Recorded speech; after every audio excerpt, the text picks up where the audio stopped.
Yeah, what's up, my friends? Hello, welcome in. We're here talking about Dirty Don Wells this morning. Is it snowy where you are? I've been up early shoveling snow the last couple of days. I've had a snow day. The kids have been home.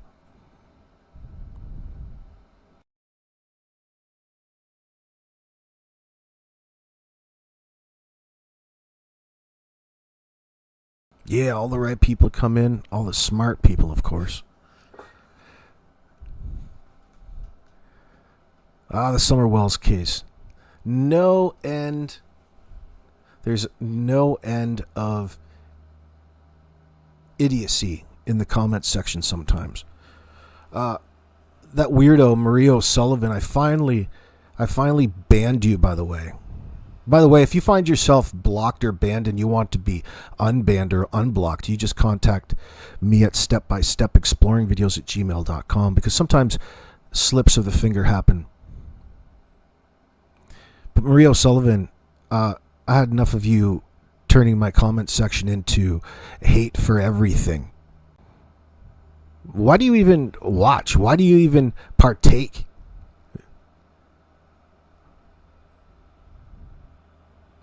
Well, it doesn't matter anymore because I booted her the frick out.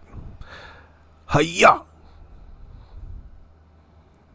And another thing, my comment section is not a place for you to hate on any other creator. I don't care about your opinion of any other creators. So why does it mean that my comment section has to be an area or what's relevant about whatever way you feel about any other creator? It's not. I keep removing these comments. Stop it. Stop talking about other fucking creators. It takes away from the content.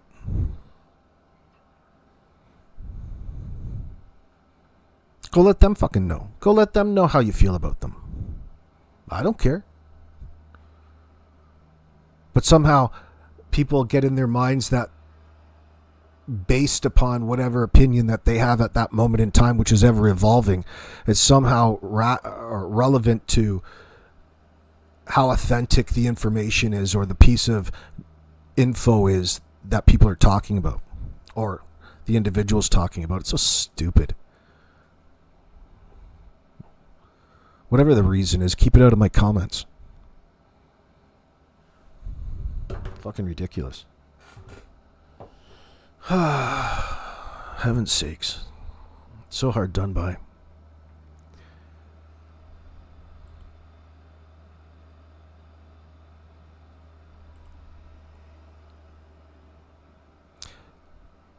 There's a 6-minute, this is a 2-year-old video from JLR. Talks about a couple things right in here that we are currently talking about. And he's got a gentle reminder about how Ronnie, remember when Ronnie Lawson got in front of the camera a couple years ago and told everybody that Don and Candace are no longer cooperative with the investigation? Interesting piece of factual information coming across the wire back then. People seem to overlook. What are you saying, Bridget? You got snow in October there. Well, so did we.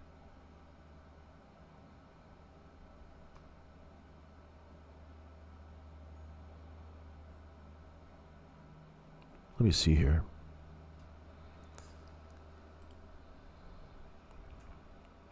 A couple little things that we'll take a look at, and that's this little clip that JLR brings up. We hear it all the time. And it's about another example of Don in his Chomo-esque qualifiers and statements. Just think about how chaotic Summer's life was within those walls.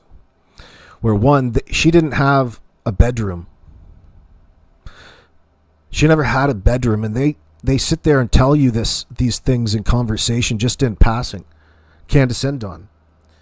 One, she didn't have a bedroom. She'd just sleep wherever. She's a 5-year-old child. She's a 5-year-old little girl.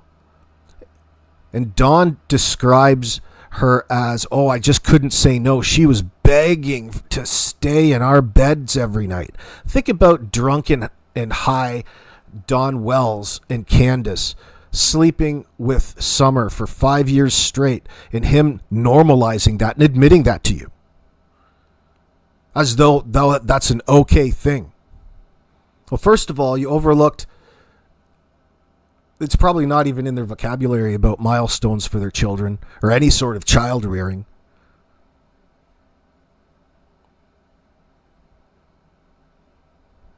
You're normalizing. What that does is from Dawn, the abuser's standpoint, is normalizing something that's so abnormal and wrong within the household, especially that there's abusers, into Summer not recognizing what's appropriate and what's not in her particular life. And that is valid here in this relationship. And that's among all of the other things.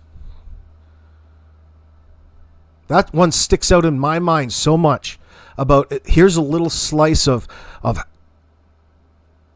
how they normalize what would otherwise be abusive behavior in the household. See, any other person who wasn't abusing their child would recognize it as something completely different. Like a person who's genuinely concerned and is a participant in raising their kids recognize that it takes work sometimes to establish healthy boundaries, but they're important nonetheless. There were no boundaries within that house between the children, any of them. No real safe space within the house.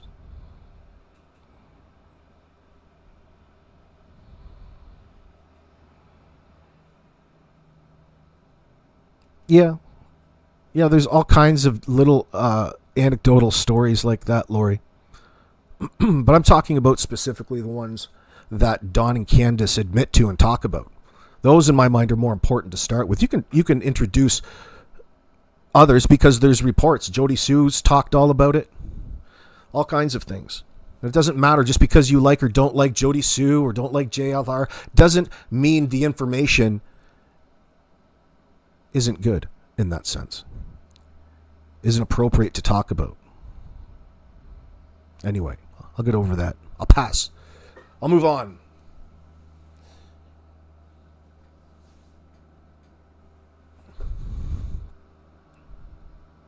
I hear a snowblower. You might hear some rumbling in the background. But as well, we'll go on and take a look at something that I haven't on this channel looked at yet, and that was Nana's Angels interview with Dawn Wells. And it is filled, if you're following along with not just the PLAIDS framework and statement analysis for detecting deception, but if you're looking for all kinds of other things to add to your list, this is quite the interview.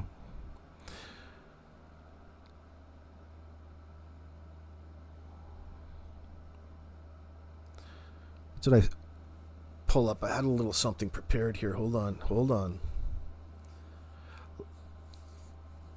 I asked some more reasons to help me out with this, other than what we just talked about the unhealthy nature of the sleeping arrangements. It's generally considered unhealthy both physically and psychologically for a 5-year-old girl or any child that age to routinely share a bed with parents who have a known history of abusive behavior. While co-sleeping and bed sharing can have mixed effects in healthy, non-abusive families, the presence of abuse significantly amplifies the risk and potential harm.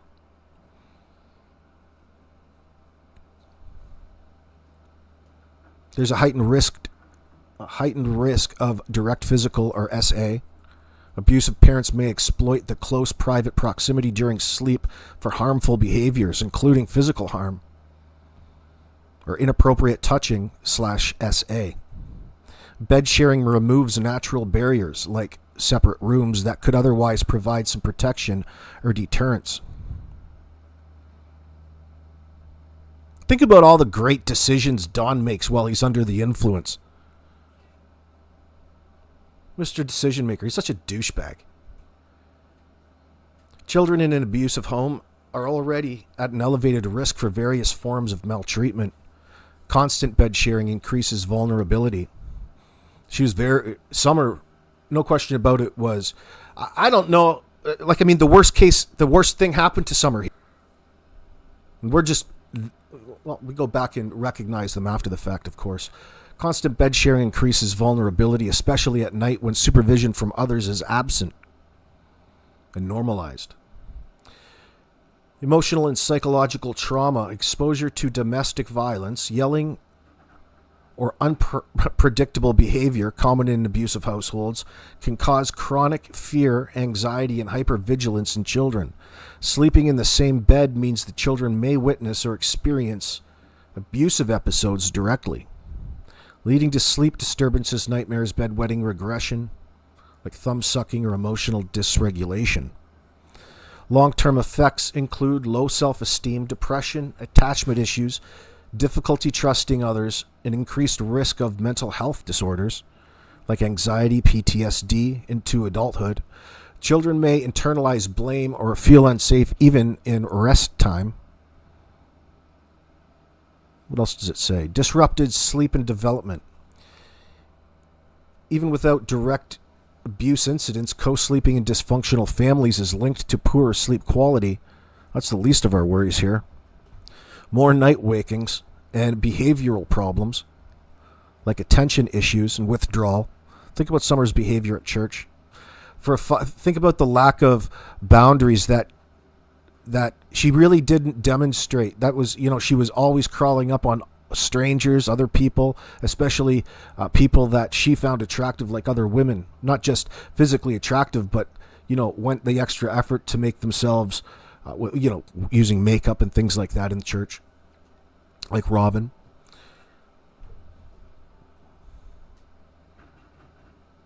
What a staunch difference that is between what she's at home thinking who and what a female role model is, or who mom is.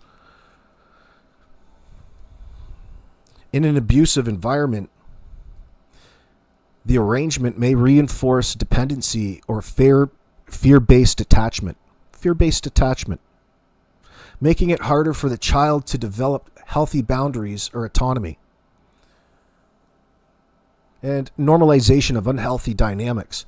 Constant bed sharing can blur appropriate parent-child boundaries, potentially confusing the child about privacy, intimacy, and safety. This is especially concerning with known abusers, as it may groom the child to accept inappropriate closeness or silence about harm. That's a key statement in all of this. She has still not been found. She vanished. Last seen around her property where her parents, Don and Candace Wells, lived. Rogersville, Tennessee, Hawkins County. Where is Summer Wells? Let's talk about Don Wells, because I'm going to share a clip of Don Wells. This is very disturbing, but it must be shared with everyone to bring insight into who Don Wells is. This is shocking to the core. Let me just say, it's dealing with Don Wells, his bedroom, sleeping with Summer Wells. He admits he slept with Summer Wells. And I want to share this clip right here, and then we will further discuss. Check it out. Girl, she slept in between me and Candace for 5 years straight. Why? Because I tried to get her sleep in her own bed, and she come to me one night. I said, Summer, you have to sleep in your own bed. She went in there and laid. So hold on. We'll listen to this a couple times. So right there, the abuser in this circumstance, Don, has acknowledged what a healthy boundary would be, as in he tried to get her to sleep in her own bed, as if there was even her own bed to begin with. But my point to this is he's acknowledged that he at least understands that there should be a boundary there, in my mind. right away too, before any of the other normalization comes into effect. It's his way of, well, it's his pattern, isn't it? Check it out. Girl, she slept in between me and Candace for 5 years straight. Why? Because I tried to get her sleep in her own bed, and she come to me one night. I said, Summer, you have to sleep in your own bed. She went in there and laid down, and she come back. She was with tears in her eyes. Says, but Daddy, I just want to be with you. And I says, okay, Summer. I couldn't tell her no. Yeah. How do you tell your little girl no when she wants to sleep with you? I can't. How fucking creepy is that?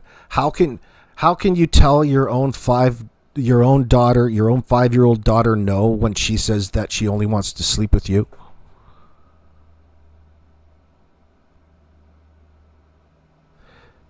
Her father doesn't even distinguish linguistically the difference between sexual attraction and love and familial love and bonding.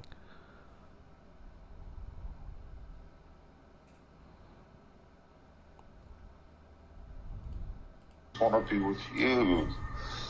And I says, okay, Summer. I couldn't tell her no. Yeah. How do you tell your little girl no when she wants to sleep with you? I can't. It's impossible. Oh my, wow. Oh, gives me goosebumps. It makes me mad listening to that. Summer Wells was 5 years old when she went missing. Don Wells claims he slept with her for 5 years straight. That's not normal, people. That's not normal for a father to sleep with their little girl. We don't even have to generalize. It's better not. Listen, we don't have to generalize what's normal and what's not. In this particular circumstance, in this household, this is a problem, a major, major red flag in this household specifically. There's exceptions to everything, but we're not. Like, there could be special needs, there could be all kinds of reasons, but that would otherwise be expected to be expressed. Don was doing the opposite of identifying any specific issue as to the reasons why. His reason was the fact that he really had her groomed to not know any different. And how can you say no to that, parents? The same reason you say no to all kinds of other unwanted behaviors. Number one, having your child in your bed every night with your loving spouse isn't the most ideal environment to begin with. Everybody likes their privacy and to sleep when they're in bed, or maybe knock the boots the odd time. That's difficult to do when your 5-year-old's in bed with you. Maybe not for these freaks. That's a lot of the problem within this, isn't it? But all of the indicators are there. Why or how could we possibly ignore them? Spoiler alert, we can't. That's not a spoiler alert. That's too close to be a spoiler alert. Anyway.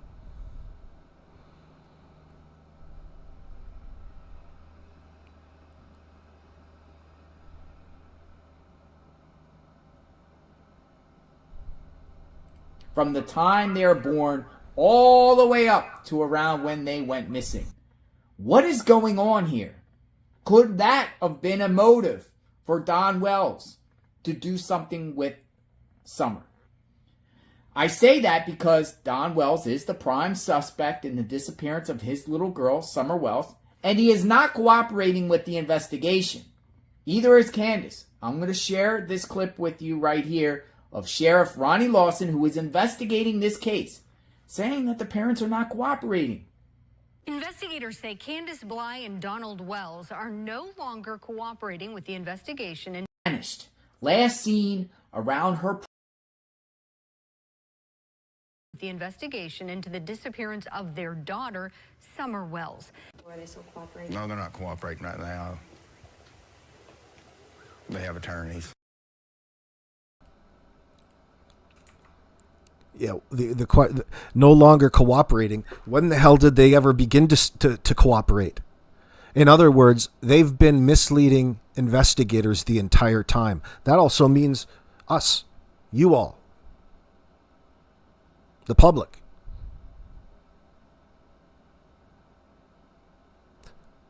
So what that means to you at home, it really means that you need to check where you get your information from and where you're basing your information off of and what you should trust and what you should otherwise be careful around. But at least recognize the environment you're in to can happen or what didn't happen.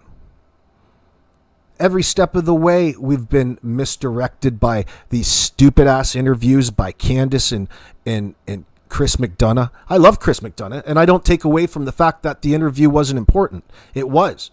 But it's how people receive the information. You can't control that, of course, but it's worth mentioning. I don't wish it was any different. I'm not saying Chris did anything wrong. But we're especially in the moment, we have no other choice in the moment than to take in all of the information that the liars are giving us with the intent and hope that we're going to find Summer any minute after that. Just a reminder that these assholes have lied to us every step of the way. Every step of the way. Why is that? That's a question you can answer in your mind. The answer should be obvious in a circumstance like this. They're lying to cover their own asses, their own culpability. Because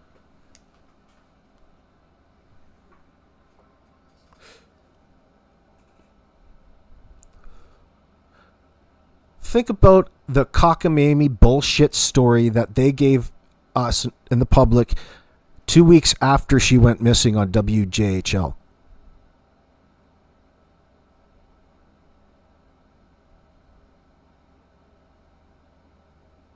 The most important key information about timelines, they just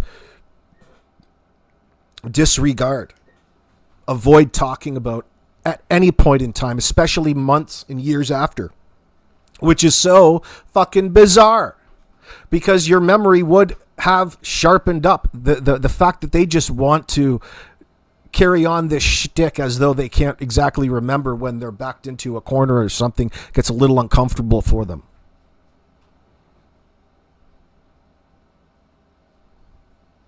That is your answer, people. You're not going to get a confession or an admission out of them. Their behavior says everything. Their language has told us everything.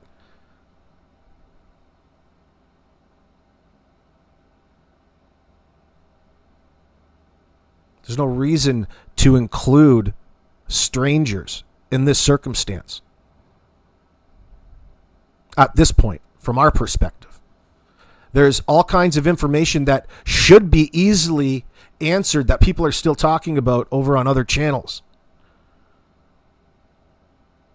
Information that you can triangulate through, like essentially what you're going to do is verify alibis and timelines.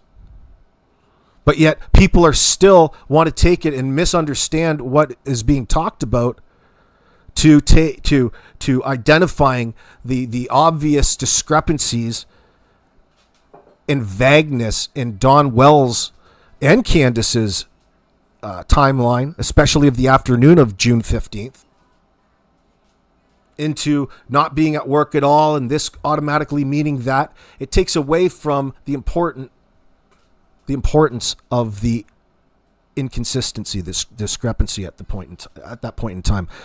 The point to it all is Dawn has never had a verifiable alibi in that sense from his perspective, but this is coming from basically groomed you into taking it.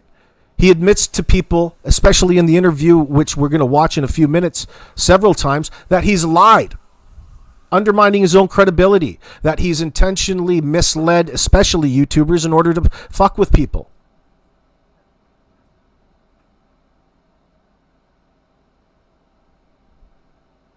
Now, that's intentional.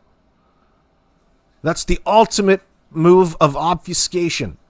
in a situation like this, especially with people who are eager to want to believe him and be him on his side and show him excessive support and simping. Fuck you. And fuck you for protecting this chomo bullshit. This needs to be called out and talked about at great length. That's all that should be talked about.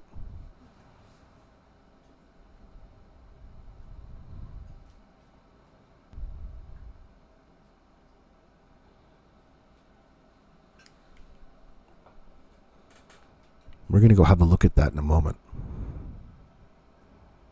Welcome in, by the way. Please hit that thumbs up. Hit that damn thumbs up already. Thank you. Is the family still cooperating? I know you said, obviously, Don's there, but like the mother and all those other people, are they still cooperating? No, they're not cooperating right now. They have attorneys. When the fuck did they ever begin cooperating with you? What does cooperating exactly mean? That's what you should be asking yourself. What does that really mean? These are just words. Who gives a shit? Who gives a shit? They've been lying every step of the way. Anything to take away from the bullshit, nonsensical timeline that they gave us in the very beginning, 2 weeks after Summer went missing.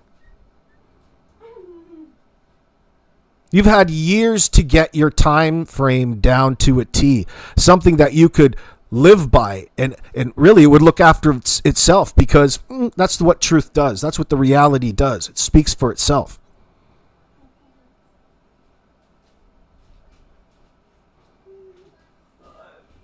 There's so much Don would want to avoid in this circumstance, because it would mean a long-term prison sentence. He would be going to the hoosgow for a great amount of time. 3 strikes and you're out. This man's a felon. He's a dirty, dirty, panty-sniffing son of a bitch.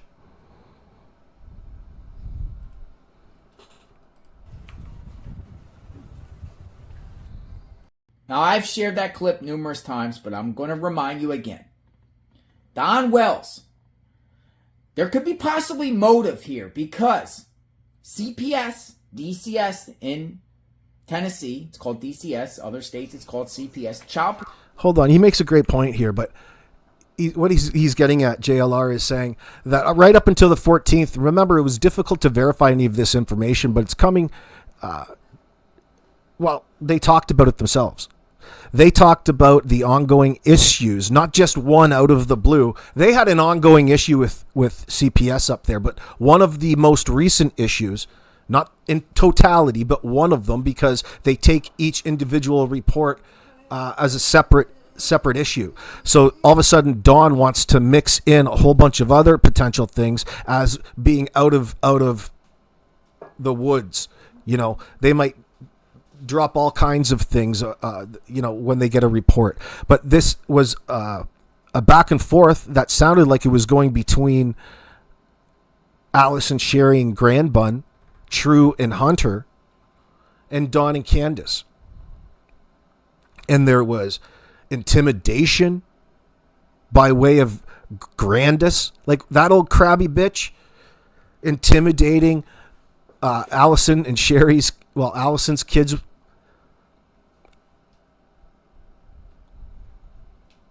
In other words, trying to cover up their degenerate, debaucherous behavior up on the hill with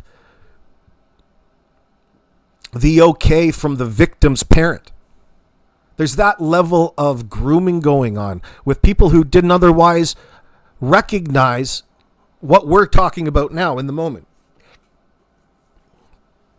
What Sherry did, and Grandbun does, but sometimes I don't hold it against them necessarily in the moment, but after the fact, they've got no problem recognizing it and acknowledging the problem with it.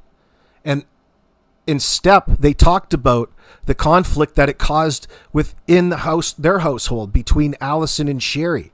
They got Sherry to the point of not wanting to bring it up to Allison because, well, I don't know.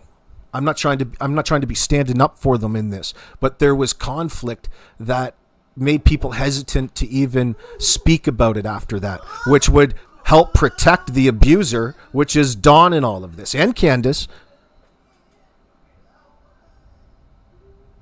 There's so much abuse throughout this case. There shouldn't need to be any reason to talk about a whole lot more about what I'm talking about there is incorporating strangers into this abduction narrative. You don't need to. Not at all.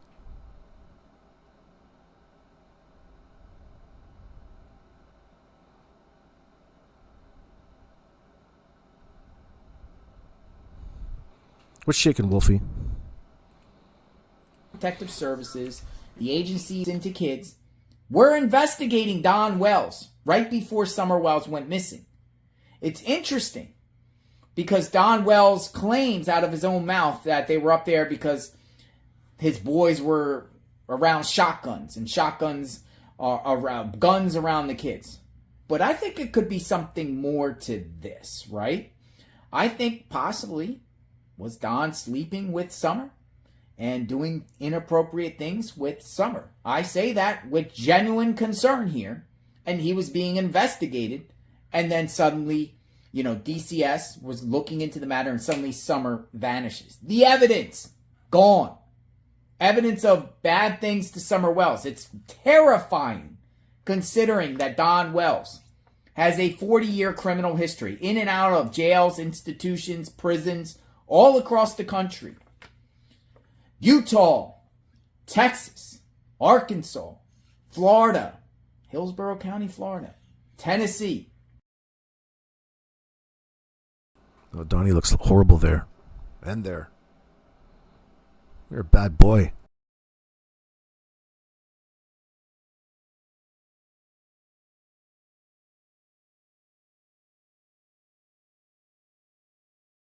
What a naughty, naughty boy.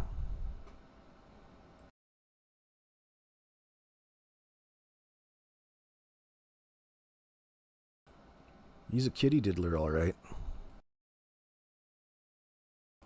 You can really tell right there. Stereotypical. What in the world is going diddler. on here? Do you think the system has failed Summer Wells? Do you think DCS could have... I mean, that's just rhetorical now. Did the system fail Summer Wells? 100% yes, unfortunately. But it doesn't mean that you need to all of a sudden start blaming all of the faceless establishment institutions. Yeah, it did. And it's going to fail other children. And it's currently failing other children. Because of the human factor in all of this.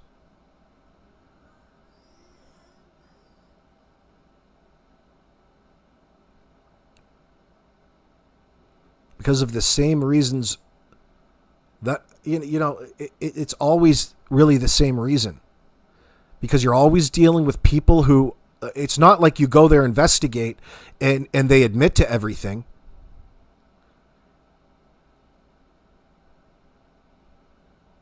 It's not like you can see all of this or they're wearing little T-shirts that would identify them. Don's a skilled liar. So is Candace. And when you've got two of them, it's difficult. You can't always find a reason to go back to your boss as a child protective worker to convince them, a person who's not engaged in it, take any action. 9 times out of 10, nothing happens. But there's that one every time that slips through. I don't think there's really a way that you can improve the system in that sense, aside from being some sort of weird fucking dystopian dictatorship that starts arresting people for thought crimes and things like that. You don't want to live in a society like that. Ideally, you're expecting the people to answer your questions honestly.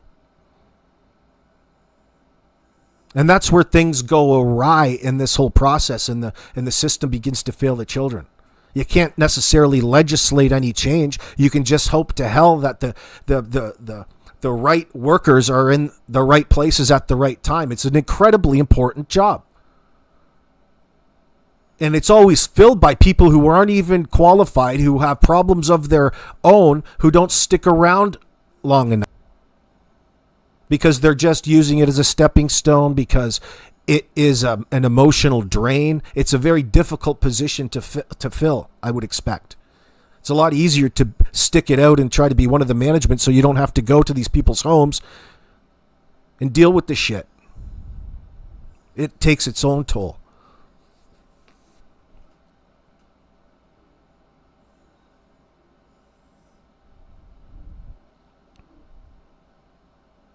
And this is what makes detecting deception through linguistic cues, behavioral cues, and statement analysis. It's not a heaven sent. It's not a God sent. It's just a little tool pack that helps you come to decisions in the moment. Because you can never quite tell when you're in the middle of something. It's not like you have the opportunity to go back and reflect, review, and watch the video and say, oh shit, I didn't see that, and look at it from a different, more relaxed perspective. You've got to deal with things in real time, and nobody's perfect. Benefit the liar, the person who's trying to get away with something or cover something up, which happens every single fucking time. Because parents aren't going to admit to what would otherwise make them lose their kids and put them on the hook. Hem them up.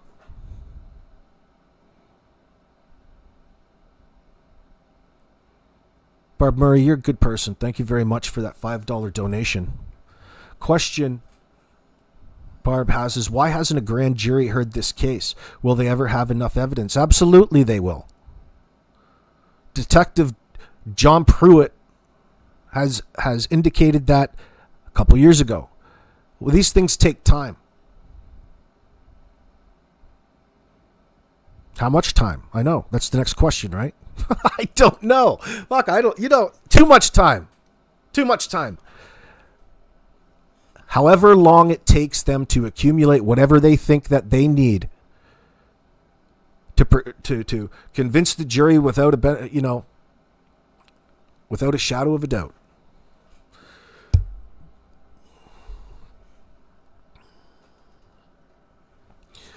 Detective Pruitt said that these things usually go in front of a grand jury. That would indicate to me that that's what's going to happen in this circumstance. But as far as that goes, Barb, you can compare this situation to Michael Vaughn's case. Why has it taken this fucking long to get Stacey Wanderer with even a confession and an admission? They still walked around free as a bird for all of this time. Yeah, it's bizarre, but don't get your minds all overly consumed in it. The best you can do is search and have your questions answered. Sometimes it helps Googling it or grokking, but the question has to be accurate in that sense.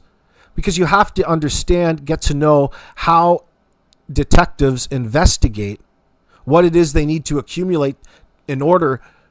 They don't do it willy-nilly. They do it for a purpose, to bring justice. In order to bring justice, they have to meet a certain criteria of evidence. And it can be circumstantial. There's all kinds of circumstantial evidence in this circumstance, with Summer Wells, with Jack and Lily Sullivan, all kinds of it. Just because they're walking around free doesn't mean that they're fucking innocent in all of this. By the way that any one of these parents talk, their main priority should be shoving it down RCMP or TBI or FBI or Rogersville police or Hawkinsville or Hawkins County, excuse me. Fuck. All over the place. I've been everywhere, man. But you need to get them to clear you. If your alibi is so fucking rock solid there, Don Wells, it should be no problem for old Ronnie Lawson to come forward and say, hey, Don Wells was at work. We triangulated his phone. His phone was at work, so his alibi is checked out. You guys can take that for what it's worth. Detectives never do shit like that. Very rarely. They did that in the Monkey Vaughn and Michael Vaughn case. But that was a different set of circumstances.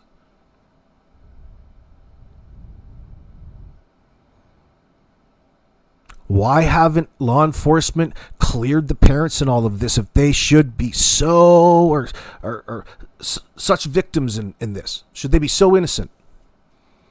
Quite the opposite. They're fucking responsible. Could you imagine going to the cops and not having a real a set of timeline, a set of times for your particular alibi, right up until the call to RCMP and afterwards? How is it everybody's just accepting this and then saying, "Oh fuck, Don didn't do it. Don's just such a fantastic guy," because it doesn't get the clicks and the views. Here on YouTube, people turn themselves into little bitches, snitches, patsies, enablers of chomos, just for the sake of having you guys come in and hit the thumbs up and keep clicking on these videos because it's contrary and it's new to what would already be being built independently from the information communicated by the prime suspects. You don't find that shit here, though.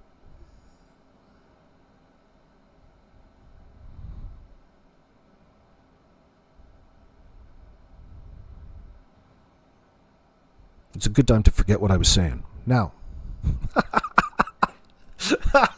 Oh, shit. Let's see. So this is, I'm going to share the link with those, if you're looking after the fact here. I'm sharing the link to Nene's live stream. I'll pin it to the top of live chat. I'll put it in the comment section or the description after the video. I haven't decided which yet. Either or. Now, this is 2 hours. I can see how this is going to fucking go already in my own mind. I don't know how far we are going to get, but we're going to finish what we started. Not necessarily all in one day because there's too much to talk about. There's so many areas of sensitivity, right through the PLAIDS framework. But there's more than that. It's not just about the possibility of him being deceptive. We already know this motherfucker is deceptive. We already know he's full of shit. We've got to scale out a little bit and observe it without being so... We don't necessarily need at any one time to be pulling from the PLAIDS framework. Although doesn't mean you should run it through and write certain phrases down. What was my main takeaway from this particular video? Let me see. Gotta go remind myself now.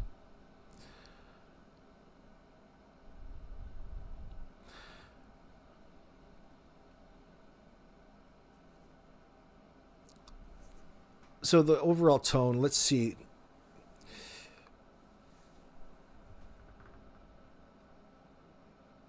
Well, God bless. I should start by saying God bless Nana's angels. She has since passed on into the next life.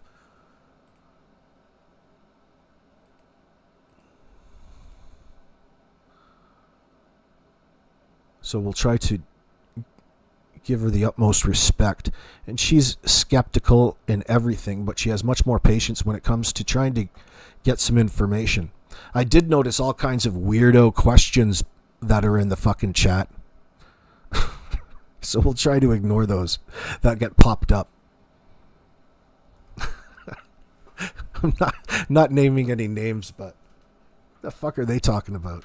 Anyway, people are easily fooled, especially when you have all of the information everybody wants. Don, his priority in all of this, Don's priority is self-defense, portraying himself and his family as victims of external forces. And by the way, he's been doing that since day one. Literally. And it doesn't make any sense, Don, or anybody else. It makes no sense for people in this circumstances to be preemptively attacking the family so that like early on in the case, before anybody knows any information. It happens when people find out information like we have found out about Don. That's when people turn and come after him and question and scrutinize him. In the beginning, nobody has any reason to go and attack the parents. And Don is that card. That's such a tell early on. Donnie prioritizes a self-defense, personal self-defense, portraying himself and his family as victims of external forces like the media, authorities, and the haters online, rather than focusing on Summer's disappearance or any new leads. This emphasis suggests a narrative centered on exoneration over resolution. You can apply that to that's really what Daniel's doing over in the Jack and Lily situation. I'm just giving you a summary. There's 1, 2, 3, 4, 5, 6, 7. There's 8 points throughout these 2 hours. Listen, I've got so many indicators here. We can't get to all of them. I'm looking for the best. I'm getting the best. But we're going to go on our way. We're going to have a listen. But when it comes to leakage, and the leakage in this sense appears in contradictions, slips, and emotional outbursts, unintended revelations, like the admissions of past lies or inconsistencies in his timelines. These may leak underlying deception or stress. Listen, when it comes to Don, it's constant. It all fits into avoidance as well, but it doesn't matter. It's leakage. It qualifies itself as leakage. When he starts talking, and he's going to talk about it a few times, about his admissions of past lies in this circumstance. Now, why would you even be introducing all of this and normalizing it for a greater audience? We just answered our question with that one word, normalizing. So people accept his behavior in this sense. Well, it's just Don being Don. Old Don's being Don again. There he goes showering with his 5-year-old. There he goes down to the dungeon again. Must be tired. What are you saying, Slim? You got no idea what to make of the Sullen siblings case? I'm baffled, Spooky says. Well, don't be. That's another fucking situation. It's another situation. Do you see how... Anyway, I'm not going to get sidetracked. We'll talk about that at a different point. So, Don's intentions seem to include self-exoneration, sympathy-seeking, and deflecting blame to others, like back onto the authorities, neighbors, and YouTubers. The host intends... let me see. Let's skip over that. Don frequently dodges specifics, changes topics, or claims ignorance or memory lapses, especially on timelines, alibis, and family involvement. Can't remember anything interesting. Avoids at all costs. That's Don in every single interview. That's his whole point of being up there. That's his shield. Change the topic. Let's see. Don uses passive language and separates himself from events and people, potentially to reduce the public's perceived responsibility, or his perceived responsibility in the public eye. His defensiveness, anger, and emotional spikes on topics like accusations, family scrutiny, finances, past mistakes. More potentially deceptive areas.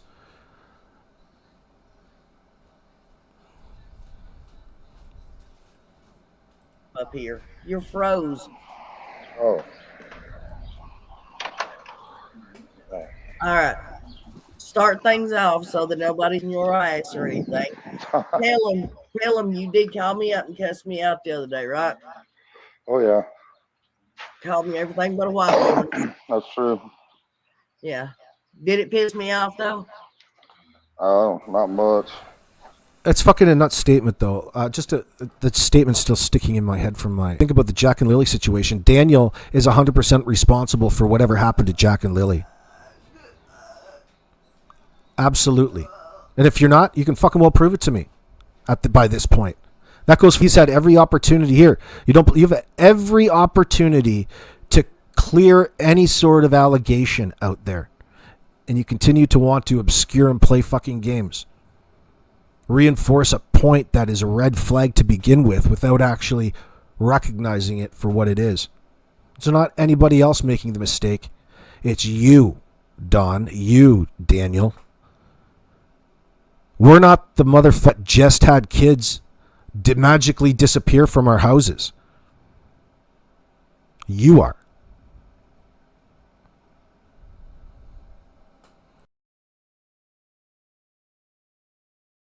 Yes, I don't know. You can't get any more fucking obvious when you refuse to come forward with a rational story in this circumstance, with a straight up timeline that doesn't contradict, that would somehow show everybody that you're not criminally responsible for whatever it is that happened.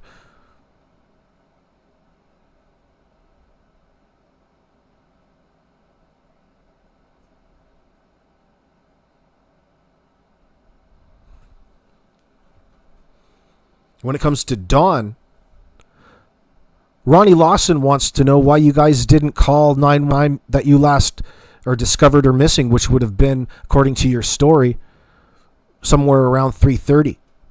Why did you wait all the way to 6:30, 6:26 to call 911? And why did you both call? Shouldn't one of you be out looking or doing something different? Well, Don needed to establish that he was at work and nowhere around the scene of the crime, according to the timeline. That's a long fucking time, you two. That's a long time in this circumstance for even 5 years later. You don't want to fill in the blanks?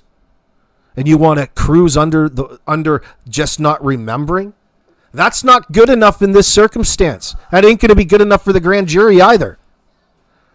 Not remembering? You can get to remember. You can remember. You got to try a little harder, Donnie. Daniel? Must not have been anything worth remembering. Bullshit excuse. And that's all it is. You don't have to dissect it any further. Why the fuck is the person throwing up excuses at that point in time?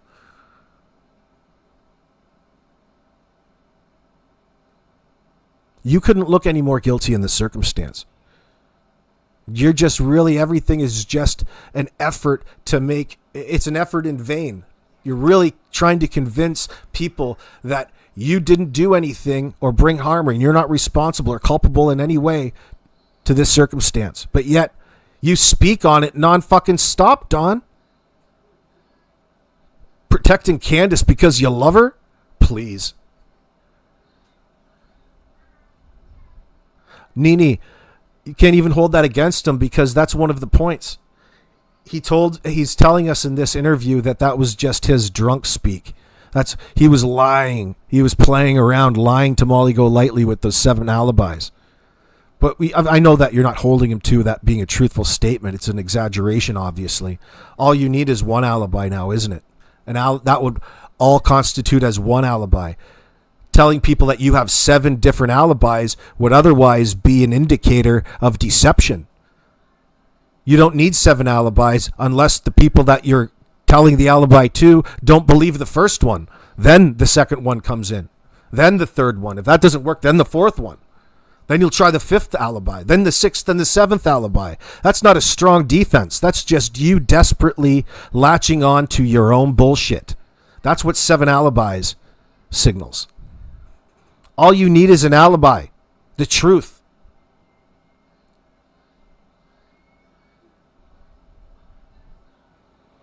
Don doesn't have anything but bullshit.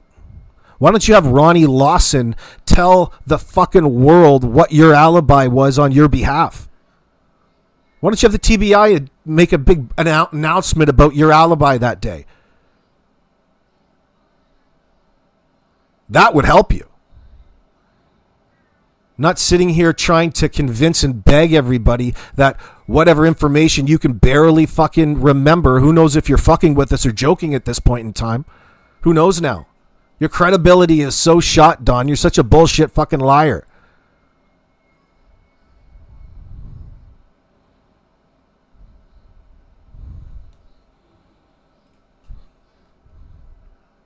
Guess that's the norm on YouTube. Everybody puts everybody down. I don't know. I'm getting pretty hateful myself these days. After everything, you know, it's like, I don't know. A lot of hate, and I hate it that I'm going that way. I don't want to be that way, but it seems like I'm getting that way. Right.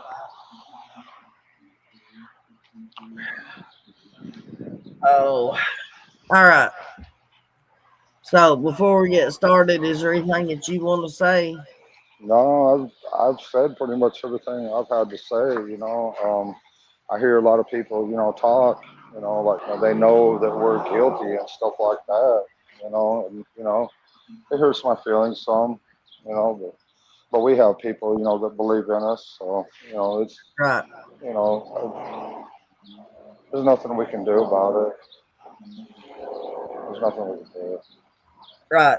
We tried to tell people, you know, exactly what happened over and over and over for June 15th will be 2 years.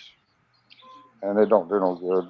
I mean, it does with some people. I shouldn't say that. The people that matter, I mean, that's all that matters. But Well, do you care if I ask you a few questions? They're not stupid fine. questions. Well, I mean, they might actually come across as stupid questions to you, but to me, they're not. Sort of like, what did you think of Jackie Dobbs? You know, I've never met the man, but I know from what I understand, he came forward and done everything he could to clear his name. And, you know, I can't remember. Well, there's also more than that that I really can't talk about, you know, as far as the investigation.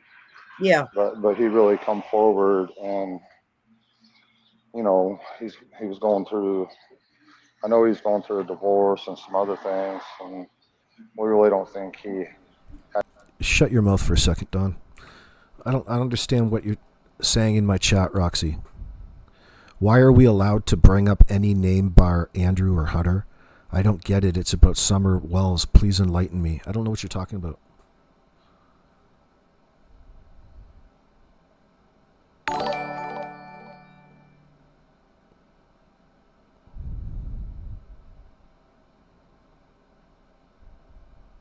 Oh, I appreciate you, SkyMade. Good to see you. You have to explain it, Roxy. I don't know what you're getting at. Hunter doesn't have anything to do with Summer's disappearance.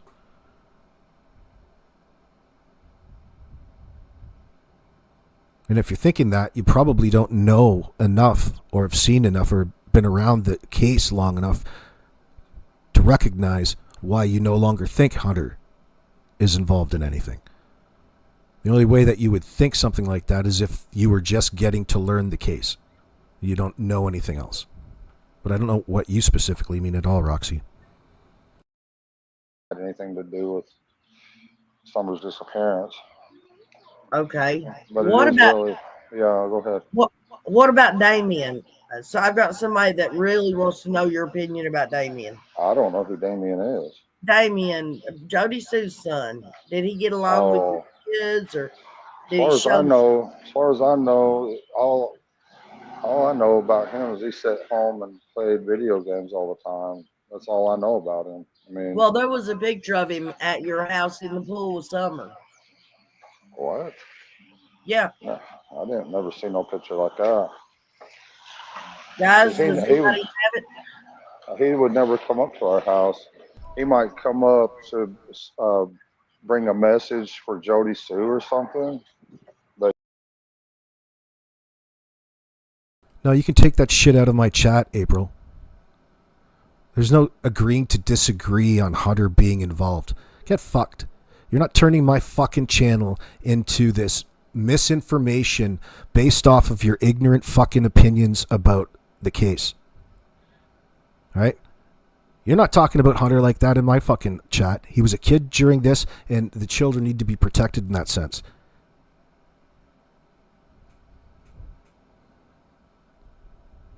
Oh, he's not clear. You can talk about him. I'm not saying don't talk about it, but this April, you're going a bit far. Lisa Lee, in your opinion, Hunter isn't 100% in the clear. That's your problem. That's your problem. You're just distracted away from the point. There's no need to look at Hunter in this circumstance based off of everything else you know about the parents. Hunter's got no reason to be lying. In fact, he demonstrated true, genuine concern over Summer from a child's standpoint. You've got to treat a child in that circumstance with a lot more sensitivity to get the information. You wanting to base judgments just over what you've seen on Chris McDonough and after the fact over on Andrew, who's really exploited the situation for his own benefit and ruined to shut the fuck up and stay out of it. But he wanted to turn it into a money-making venture. It's ruined it, and he's brought on a lot of unnecessary attention in that sense. That's his problem. He would always go right back home. He'd never hang out. Well, there's a picture of him, or they say it's him. I'd like to see it. I don't think it's him. It might be one of the other kids that we've had up there, but I don't think it was ever him. Might be one of yeah, like you're more than entitled to believe whatever you want, but don't turn my fucking live chat into a place where you need to try to make a point. Well, number one, you're not making any points. Again, I've been through this for the past 5 fucking years, damn near. All right? You should know that. And still, you're wanting to disagree. April, you're in my fucking chat trolling, and you're not the most odd individual yourself, we've come to learn, by the way.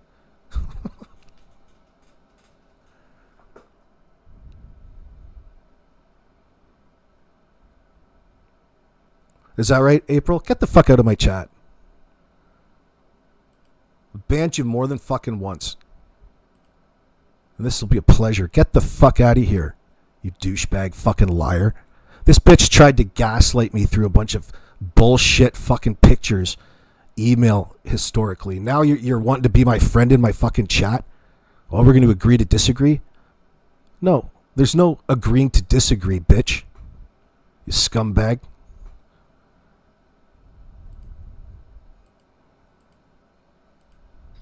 Sherry. Trying to make yourself look fucking somewhat intelligent by trying to engage me in a conversation in my fucking live chat about shit that is nothing but garbage and misinformation. You've yet to make a valid point anywhere, April. That's the problem. You still stick to that fucking lockdown with April C. Get back in the Hooskow, whore. Or whatever her name was, one of their kids. Yeah. Something like that, but I don't think. So you don't think Damien had anything to do with Summer getting gone or anything like that, right? As far as I know.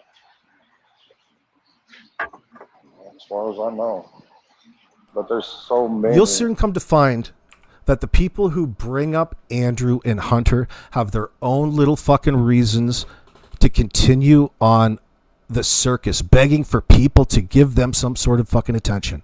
It's nonsense. Nonsense. You know who those channels are. Different possibilities. There's, and I don't want to accuse anybody without any, Hunter's a victim in this. Without any evidence, because we've been through that for a long time, and we get hurt, constantly by people. They say they know we're liars and we done this and we done that, and Right. And the bad part about all that is, that's normal for people to do that. But to me, in my opinion, we got a battle with DCS, the courts and everything else. And in my opinion, they run with it. Yeah. Did you have court the other day, Don? Yeah. Like yesterday or day before yesterday, something like that? Yeah. What'd y'all do it virtual? Yeah. Okay. So they're going to want to keep any kid they can in foster care. That's a fact. You're such a fucking retard, Don. You're an idiot, Don. You're an absolute idiot applying flawed logic. Trying to apply some statistics to your situation, putting it back on DHS for wanting, for financial reasons, to take your kids away from you. Talk about some major sidestepping right there. Complete 100% lack of accountability, self-ownership at every point, to the point it's a pattern. Holy shit. Sit there and argue, fuss and fight or whatever. You know, that's just a fact. They're going to want to keep any kids they can in foster care. Right. It's a money-making business, just like the prison system or any other system. Leslie Earhart, when she's talking on that news No, it's briefing, completely I think different. It was like their second or third one. She said a family member called 911, but she didn't say who. Yeah. What was we know you said you called because you wound up calling Washington County, and they had to transfer you. I was in, I don't know why I can't even remember the name of that town. Jonesboro, yeah. I was in Jonesboro. Candace called probably about the same time, I'd say. Do you know why they haven't released those 911 calls yet? I have no idea. I have no idea about any of it. You know, but Hawkins County is kind of its own entity. I mean, I don't want to, you know, let's just say I'm really upset about the whole situation, you know, but I'm powerless to really do anything about it. Well, there's not many people that's in this chat right now that aren't upset about that. Right. Trust me. Yeah. Let's see. When you would come home, I'm talking a normal day, not like when you went and done anything with the kids or anything like that, Don. But when you would get off from work of an evening and you would come in, what would a normal day after work be? What would it consist of? What would y'all do? Well, normally, I mean, we might do any number of things. I mean, Candace. Highly unlikely, Corey. No, there's proof. You can go back and listen to the relay dispatch from 911, and they were talking to the mother. She just got back from going out, self-admittedly, coming from the 911 dispatch. One of the brothers didn't call. This is like, you can tell from all the pictures, she would take the kids everywhere. I mean, I'm glad and thankful she was able to do that. But normally we'd come in. You can go reference as well, even though it's Candace telling us about the tomfoolery that she went through with her in Crazy Candy Hair, Grandis's cell phone right there as a reference as well. There's some funny business because she was using mobile reception as an excuse, or mobile service or data service as some sort of excuse why she couldn't call 911 and had to use Grandis's phone.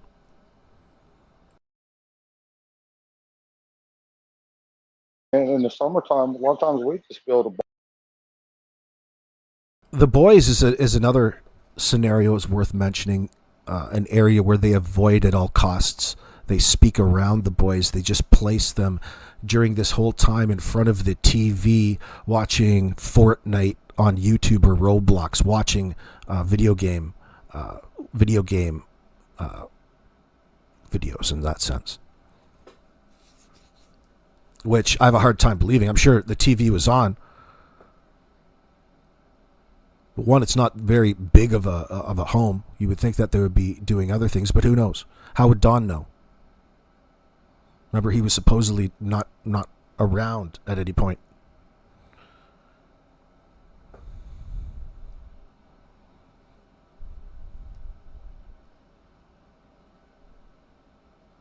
I don't know what you're supposed to say. Who says that? Who's saying that?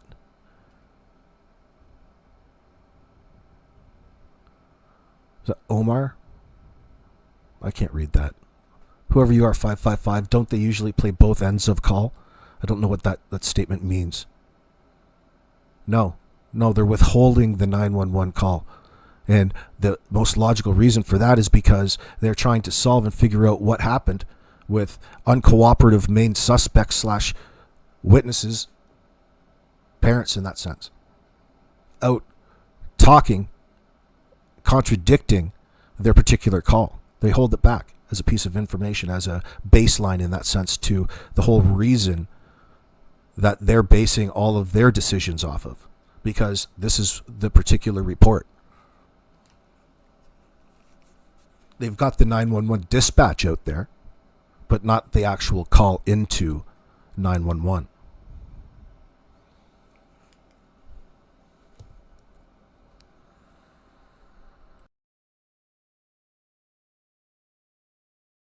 Bonfire, go to fire, or I might go by and get some fireworks.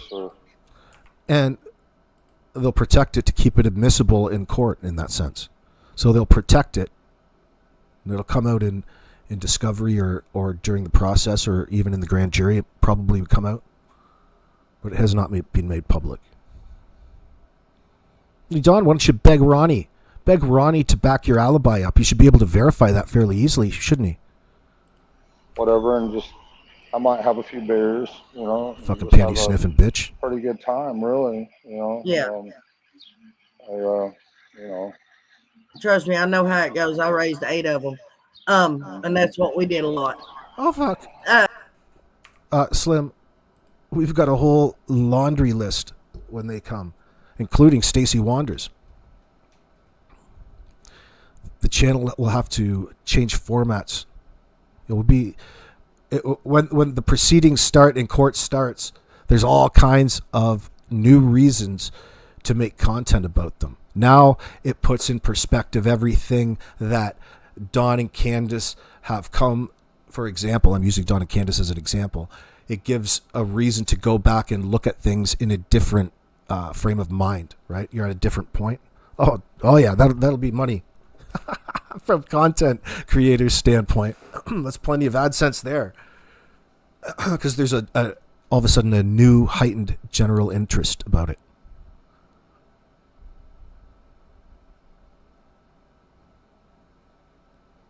Well, that's the main reason. No doubt. You have to kind of... It's not a clear... It in and of itself isn't a clear indicator of anything, is the right answer in that there, Omar. But they keep it under wraps because, like it or not, there's a case building against the suspects, no matter who you think they are at this point in time. Which, it's Don and Candace, for crying out loud. There's nobody else. Nobody else.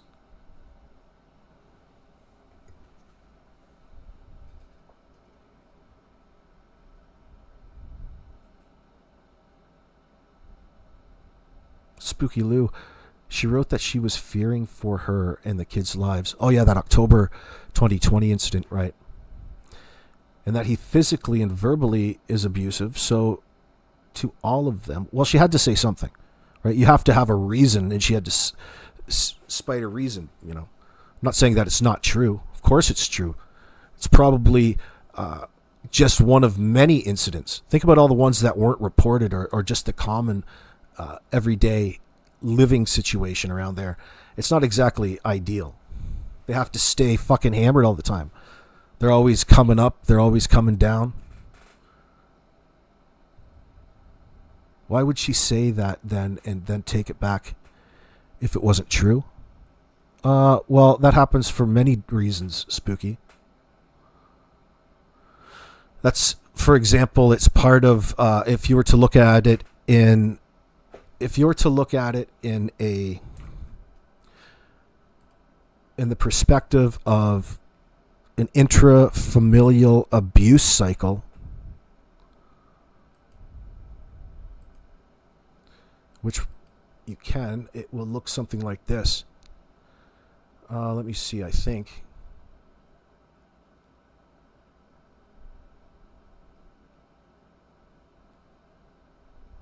Hold on.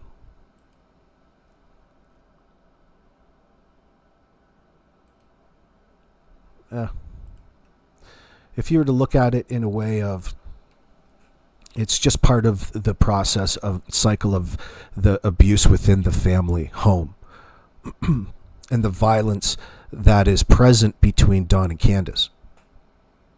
See, there's always that cycle. There's a makeup cycle. It's an escalation.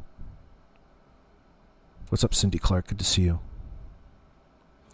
But yeah, it would indicate that she is protecting Dawn from any further. There's a pattern of her already protecting Dawn, whether she was groomed into it, but it's a part of the process of not just, it could be the coercive aspect. We don't need to know all that necessarily. It's just, at some point you go back into a phase where everything's okay again. Okay, it escalated to the point where he's got to apologize. I'm sorry. But it's a cycle of abuse, of a dysfunctional relationship. Like most people, if that ever happened to them once, you would be fucking out and move on with your lives.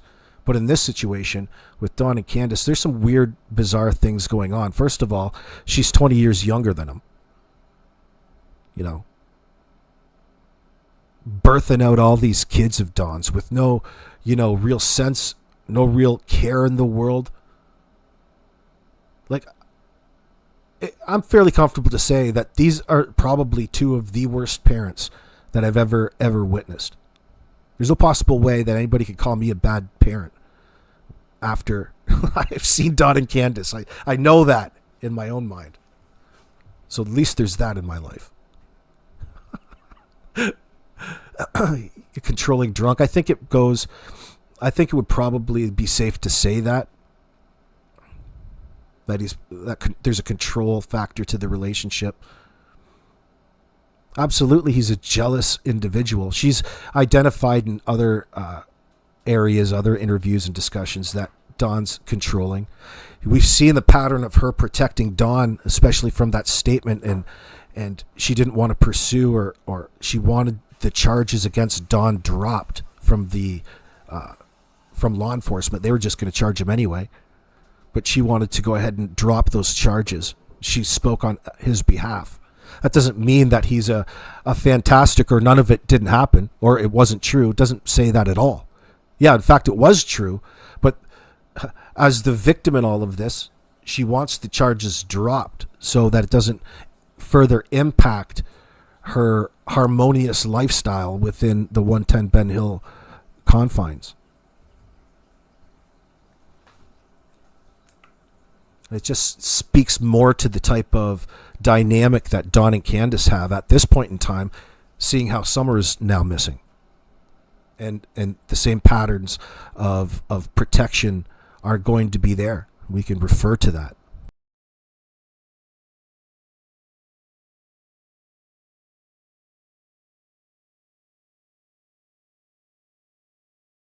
Like that whole situation in 2020 is just one that they talk about. And they don't seem like the type to me that just get over things and move on and, patch things up and never worry about them again. Things in that household seem to compound and escalate and be used at certain times under the influence against the other people, in front of people. So there's that shaming aspect.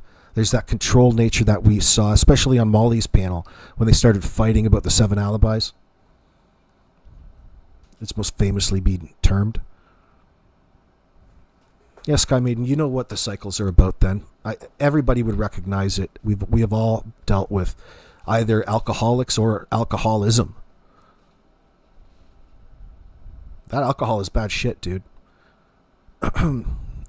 Tends to make people aggressive in that sense.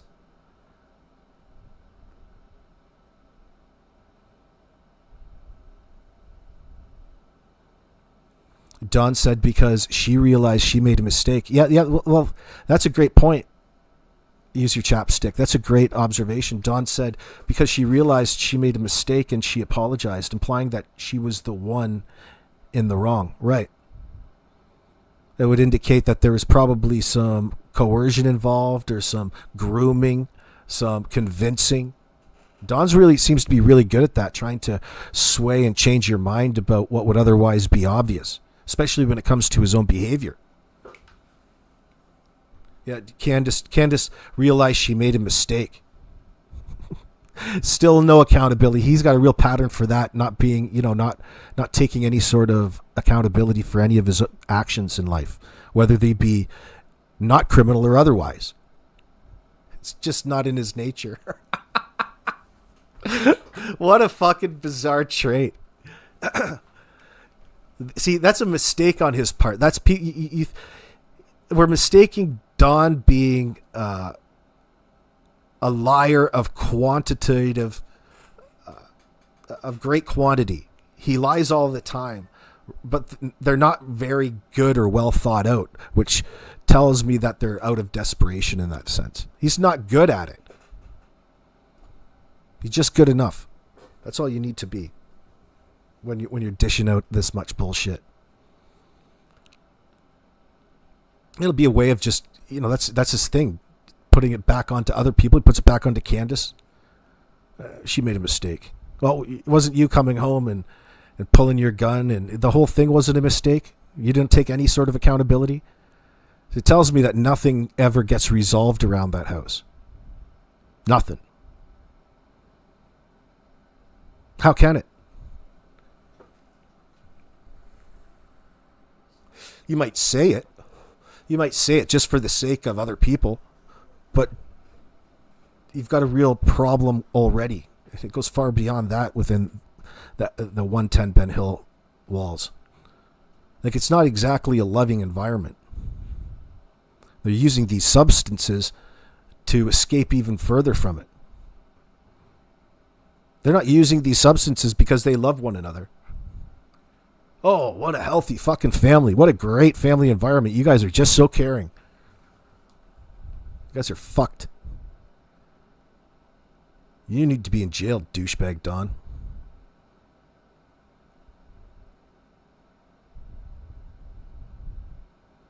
Don got a new car because she dropped the CHA. I don't know what that means.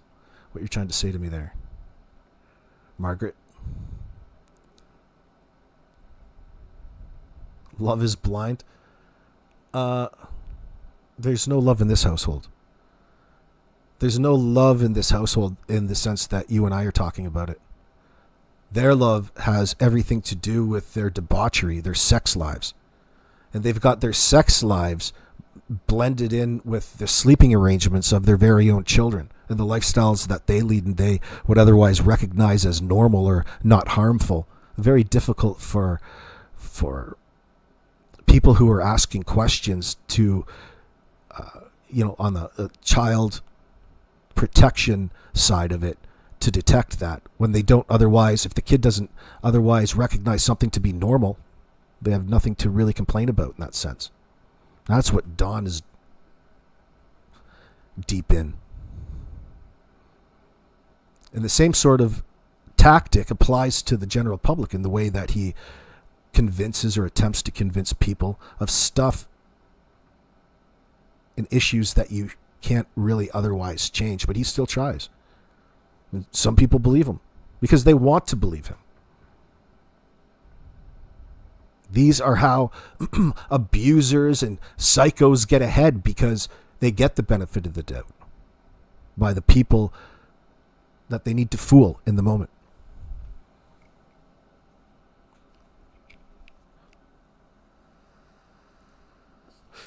Very Machiavellian.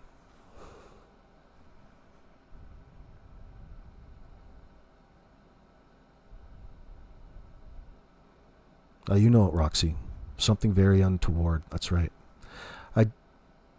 What does that say? Hold on, let me see you. Faye. I don't a lot about Summer's case, but when I see her sweet face, it breaks my heart. More abusive parents like Jack and Lily. You're recognizing it. Don and Candace are far worse, in my opinion, though. God love me for being sober. Well, I'm just not a fucking drunk anymore. You can't hold that against me. I quit out of spite. I quit drinking just out of spite because my ex used that against me in our relationship. She didn't like me when I was 3 sheets to the wind, which wasn't very often. I'm so fuck you then. I'll never ever touch it again. Never ever did. Never ever touched alcohol again. See? Now, the chronic, that's a different story. I smoke all kinds of the stickiest of the icky. Oh, shit. But thank you for the kind words. Let's see, Sky Maiden. Nothing good ever comes out of alcohol at all. No, you're right. Especially in the decision making. And you're always regretting something. Nothing good ever comes out of alcohol at all. My siblings are alcoholics. Out of all 9 of us, I'm the only. Well, I grew up in a situation like that too, but the way that I saw it growing up, everything was a party. So as a child, I took it as, I take it differently. It's different because it's just so social. People driving with beers between their legs. It was always good times, and bonding was always associated with alcohol consumption in my environment. So I just went with it when I was young into there, but I'm indicating that there was a problem. There wasn't a real problem, although I don't drink now. I abstain. So there had to have been some problems. Yeah, there was some problems associated with alcohol in my past. Absolutely. But I still don't consider myself like an alcoholic in that sense because, again, I just put it down cold turkey, never picked it up again. That's why I did it, to prove my point. I didn't need a 12-step process. I just needed not to get drunk and act like a fucking idiot again. And that was a real problem, okay? That was a real problem. I couldn't not act normal, okay? Can I not just... There'd be fucking something. But I was in the wrong relationships. It was all kinds of other things as well. You add alcohol to it, and then, all of a sudden my behavior started to change in that sense. And that's when you start calling things out under the influence. People want to associate the alcohol with you calling things out type of thing. Even though you might be in the right, you're still drunk, which is a bit of a bitch.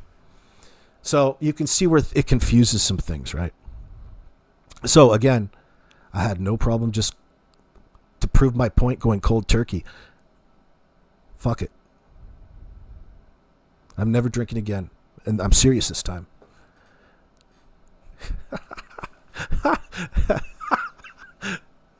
Fuck, I can't believe that was like well over 11 years ago. Thank God they legalized cannabis. Holy shit. I found an alternative. Makes you much more happy too. Oh shit. Anyway, don't do like I do. Don't do what I did. That drinking with a beer between your knees is rampant in northern New England. Well, I'm glad it's not just Ontario. I didn't think it was like a localized thing. Remember when I was a kid, you used to be able to, as a way to earn money, to go and buy candy at your local convenience store. You used to take plastic bags and go up and down the highways in your area at night and pick up all the beer bottles and take them in and get 10 cents a piece. And you used to be able to pull up like garbage fucking bags of them. So I knew it wasn't a localized problem just to my area. It's just the way people used to be. Fuck. I mean, people are able to change their behavior, thank God. But it used to be a different sort of environment.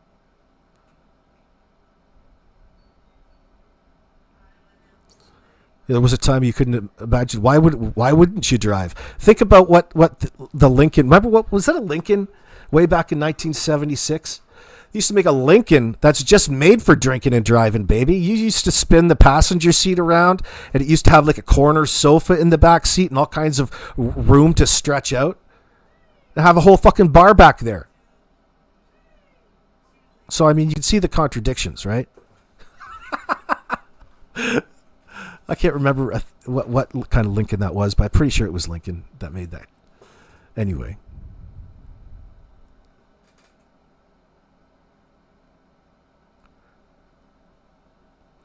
Oh, Roxy, what are you saying? Because 4 years later now, we hear Fred drove someone he didn't know with a broken motorbike off the hill to the scrapyard.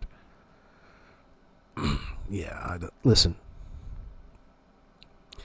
First of all, I listen to fucking people want to hang on over there. You can make anybody associated with the case something if you wanted to. There's no new fucking information in that sense. I'm not saying that in a negative light. There's nothing new that you need to be distracted by that's somehow going to magically sew things together when it comes to what happened to Summer Wells. Wrong frame of mind. Okay? Everything is right there for you to understand the situation that we're looking at. Fucking Fred Hill. Fred Hill has been used as a scapegoat. I think things are easy. When Fred says something, it's easy to try to misconstrue them, especially that Don's historically made a point to identify Fred as a person of interest from his perspective, or from our perspective, a scapegoat.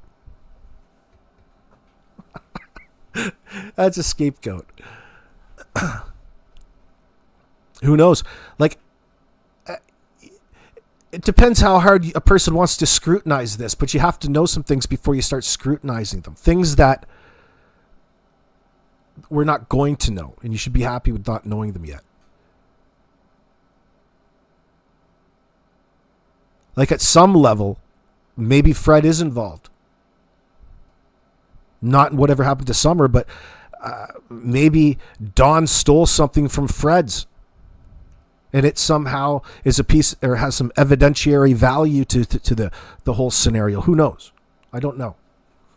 Don or the people involved probably aren't going to know. They're not going to be witting participants.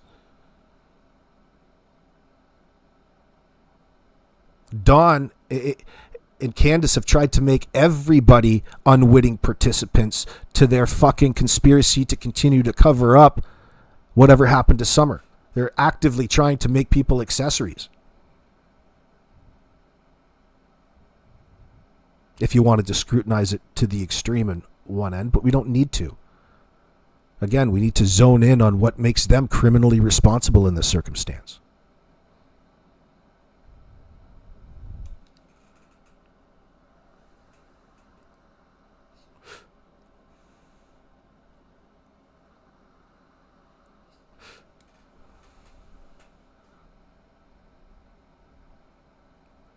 Oh, you guys just need to up your tolerances. Just kidding. You guys talking about cannabis in my live chat.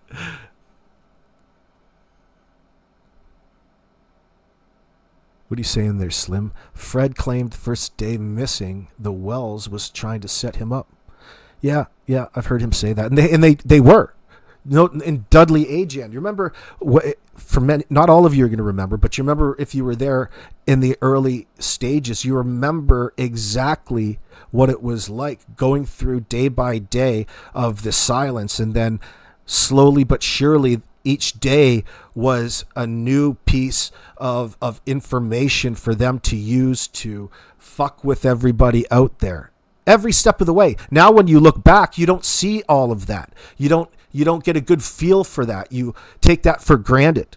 But you have to remember how it was used in the early on and just how sketchy their behavior was. And that's your prime giveaway, your prime indicator.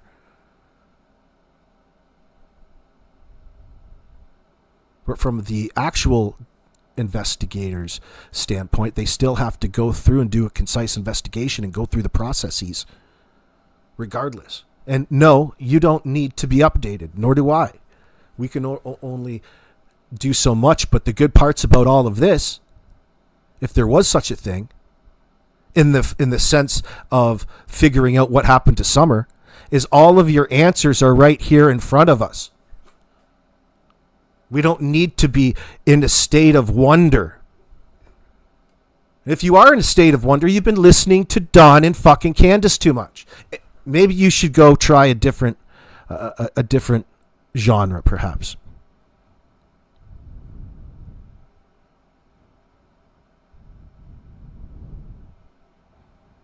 Oh, you better be sorry you're late. You're not late. You didn't miss anything.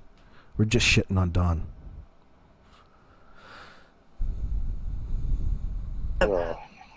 Can you tell us, by chance, if you remember, what did you say on the 911 call?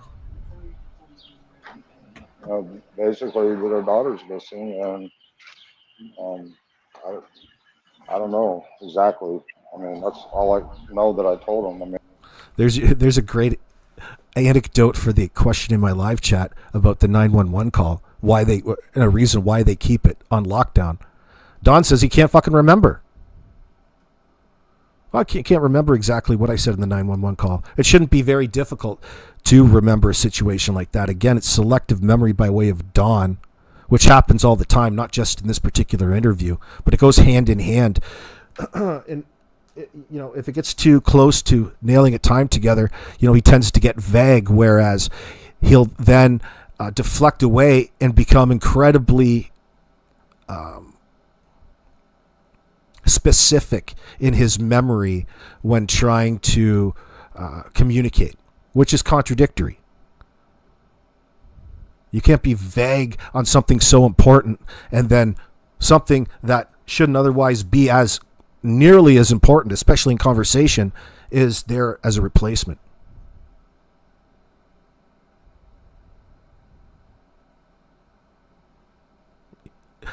PU Vision. I'll never understand why we can't pressure these people into telling us. Well, that's wishful thinking. Probably because of the result of them admitting. I don't even know how to answer that, but I think it's funny. I don't think I kind of get what you're saying. I just can't understand why liars won't admit that they're lying, because it's not in his nature. He's lying to keep himself out of prison, because the fact that if it comes out, the truth comes out in this circumstance, because he's culpable, he's responsible, that would mean that he gives up his freedoms for the rest of his life. And probably his life. No, they don't have. Do they have that in Tennessee? Probably. Is it Tennessee? Do they have, I can't remember if they have the death penalty. Because in this circumstance, it is probably going to mean the death penalty for Don and Candace. That would be reason enough to fucking lie.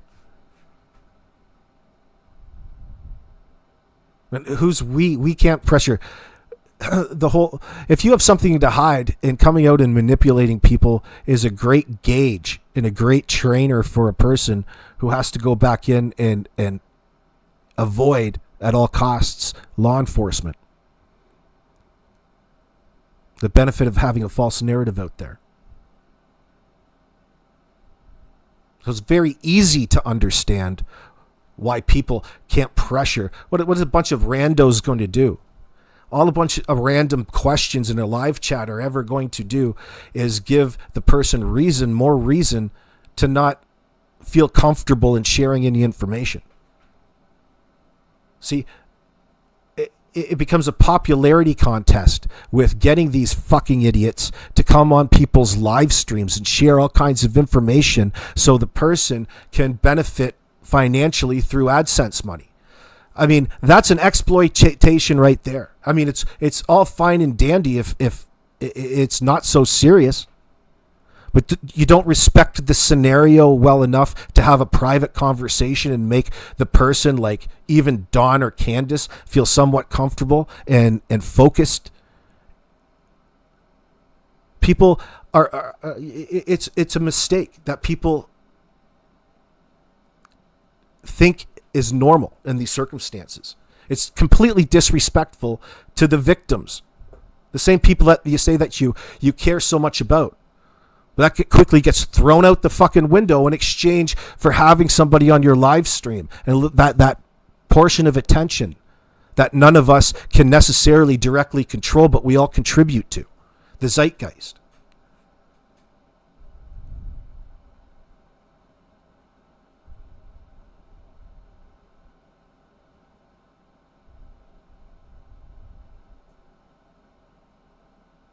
Like we've seen it with Dawn Wells. None of these interviews are doing anything but helping Dawn in that sense. And this unhealthy faction of individuals that just love to champion and parrot anything that he says as some sort of evidence that they didn't do anything to Summer in this circumstance.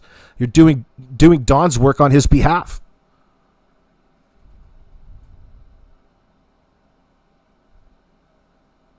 It's not healthy. It's silly. It's stupid. And it's out of sheer competition for just getting the most amount of people in a live chat. It's far better to do a private, direct interview and get it out of the way if you really need to. But each and every one of Dawn's little interviews, we'll say, conversations, all sound the exact same. Which, I guess in one half, we have to get there. I mean, it's good that we recognize the pattern of deception in that sense, like we really needed it. But in the same breath, it drives us crazy because we got to turn around and have to deal with all of the fucking stupid people, to summarize it up quickly enough. And you know what I mean by that. All of the people who believe and pander and simp the bad negative aspects to these scenarios within not just the true crime, but it's within human nature. Like some things are better not done in the public eye because it's distracting. And it's just and Daniel Martell loves that. That's why he loves to go around and jump in people's live chat as though, because it's becoming a symbol for him to say, "Oh, it's me here, attempting to address anything in a transparent manner." It's anything but that. It's anything but that. It's a fucking circus.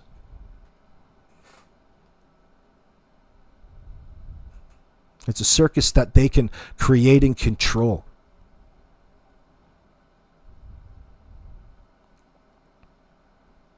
And fly under the radar, because the only people that really get a sense of it are either ones that have been through it before, the ones going through it. But the vast majority of people are eager for information and to be a part of all of the excitement in the moment. And I don't really remember. Yeah. You don't really remember. Fuck you, Don. Okay, it's been said. The boys saw her walk out the downstairs door. Well, you guys fucking don't know enough yet. Listen, I'm not here to share my little theories with you guys. We're here to talk about the facts and the things that we know, and in turn what that means. What do I think happened to the Sullivan kids? We're going to have Daniel explain that to us. And the more Daniel doesn't want to talk and people don't want to talk about this, the more it looks like the worst of the worst. Like capital murder, first degree.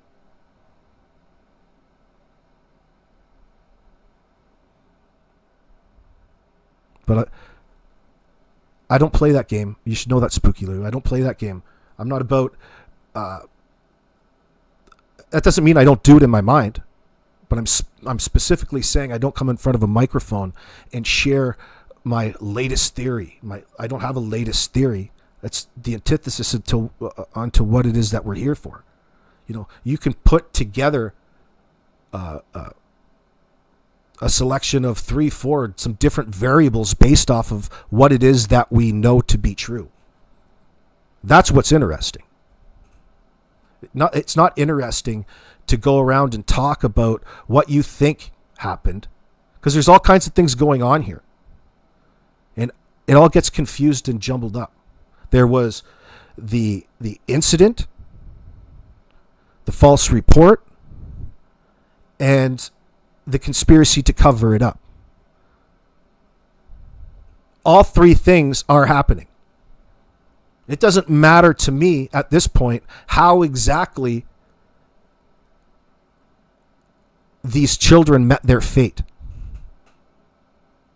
It doesn't matter to me what the motive was, even though we might talk about it and it might pop up in passing. But that's not the point and the be all and end all. It could be any number of things, and that's not generalizing, Spooky Lou. But that's how your mind should be. You should be considering a number of things based upon what it is that you've learned, what it is that you've learned to be true, not what Justin or AB has said in his live streams. It really shouldn't. Not about these little fucking bullshit theories. Like, I hate that. I hate, there's this little piece of information. Now, based upon this information, I'm going to come up with this new little thing for a group of people and paint it together for you. It's just a fucking monotonous cycle of bullshit. There's no need to talk anything but the facts.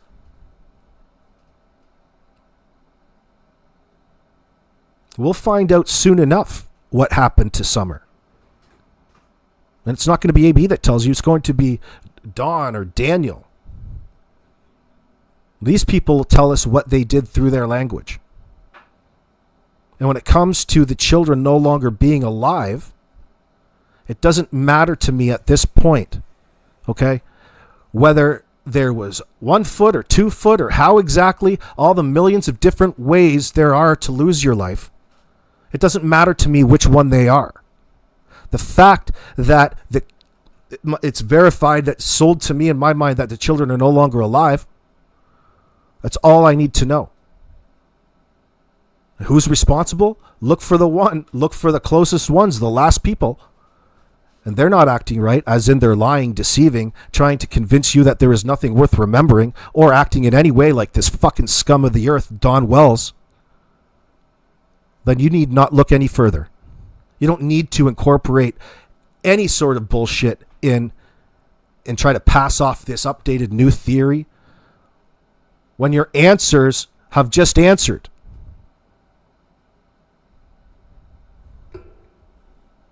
Why is Don out here? Because there's a little part of him that loves this shit. He loves lying to people. That's a part of who he is. And he loves to lie to people that love to be lied to, who ask for it. Well, tell us again, Don, just how innocent you are. Tell us again just how much you care about your fucking daughter, Summer.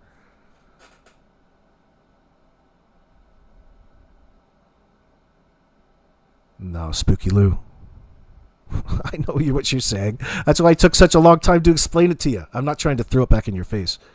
I'm trying to explain it to you why I don't push a theory. Because I don't need to push theory. We don't need to be there yet. The worst has already happened. The worst has happened. We're already here. Summers, for example, is gone, presumed dead, for the sake of our conversations, for the sake of this situation. I mean, there's not real much need for me to throw a theory. Especially when we don't have, it's more valuable that you know all of the pieces of information that you don't have yet in order to go and ramp it up to the next set of facts that you do have. No theories needed. But that doesn't mean that you shouldn't sit there and hide away from it. You can have all kinds of theories in your mind. There's need within yourself, in your own imagination, in your mind, to conceptualize the worst case scenarios, the alternatives and things like that. It doesn't mean you need to believe them and adopt them. It doesn't mean you can't think about them. And that's why I don't share my theories in front of a microphone, because people out there get the wrong idea, and that's not my intention. I don't want to be leading people up and down the the pathway in that sense, because that's not what's interesting. What's interesting is what is fact-based in its relevance to the case of Summer missing and what it means at this point in time. There's only so much you can do and say within that at this point in time until we get to the next level in that sense. because we're not the investigators. We don't have the access to the all of the information that's been scrutinized and cross-checked. People have only been given never-ending lip service by this stupid son of a bitch child abuser, Don Wells. A person who actively undermines his own credibility several times in this interview, among others. So don't go away believing this asshole. And it's not necessarily the things that he is saying to you, but look at all of the things and how he represents the situation as a whole. And does that rhyme with a genuine individual who's just been victimized? And especially, does it align with the story that he's come out with? No! Therefore, your job is to hold him accountable for that, because if the individual is lying in that situation, he's not lying just because there's a little thing to cover up. He's lying about the whole Monty. It's the whole fucking thing. It's the worst case scenario. Must be so. And then you can scale it back the more that you get to learn. Your theories don't guide you. And it's not important. Any one theory isn't as important as the facts already presented from our perspective at this point. And walked away. Fuck. It's a bit too philosophical. They seem to go down to the basement. No, I mean, they're saying that they saw her walk out the basement door. I've never heard that before. Never heard anything like that, because they were so busy in their games and stuff. There's no way they could have seen her walk out the basement door, as far as I know. Right. How would he even know that? How would a person? Why would Don respond like that to this? I'm not insisting that he was around, or that it necessarily means anything, but why would an individual volunteer to dismiss what it is a person is saying based off of something that they couldn't possibly know because they weren't supposed to be around? Point is that it wouldn't and shouldn't be in your mind to present if everything was as you wanted it to be. That does make sense. Oh shit! You have to lower yourself sometimes. I'm not trying to confuse you people out there, but you know what I'm getting at. It's a confusing sentence, but it's fine. It works. This fucking guy, he does it all the time too. Don, you're dismissing based off of criteria you couldn't possibly and shouldn't. How do you know exactly what all three boys? So you're telling me the amount of neglect that we see around this house, you far away in Johnsonville know exactly what it is your three sons are doing at the exact moment Candace tells you that she should have been downstairs and she just turned around and disappeared. No, see, it contrasts with the false fucking narrative that you're trying to push, because you can't have it all ways. The selectiveness in his how vague he is.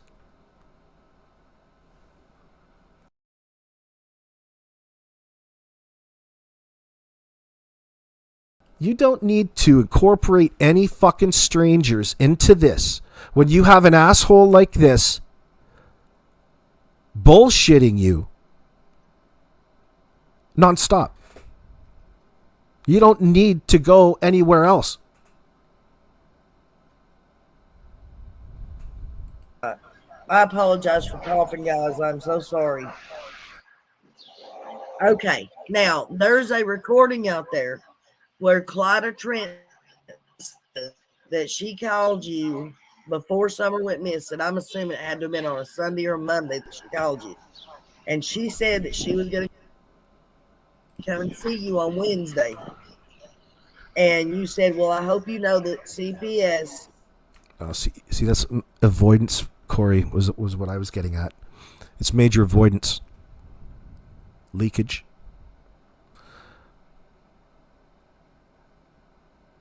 Don isn't willing to stray anywhere from what it is that he told the police or mentioned in the WJCL interview. He trusts Candace wholeheartedly because she's just that type of person you can trust. With what? What the fuck can you trust Candace with? Anyway. He trusts Candace, and he's not even willing to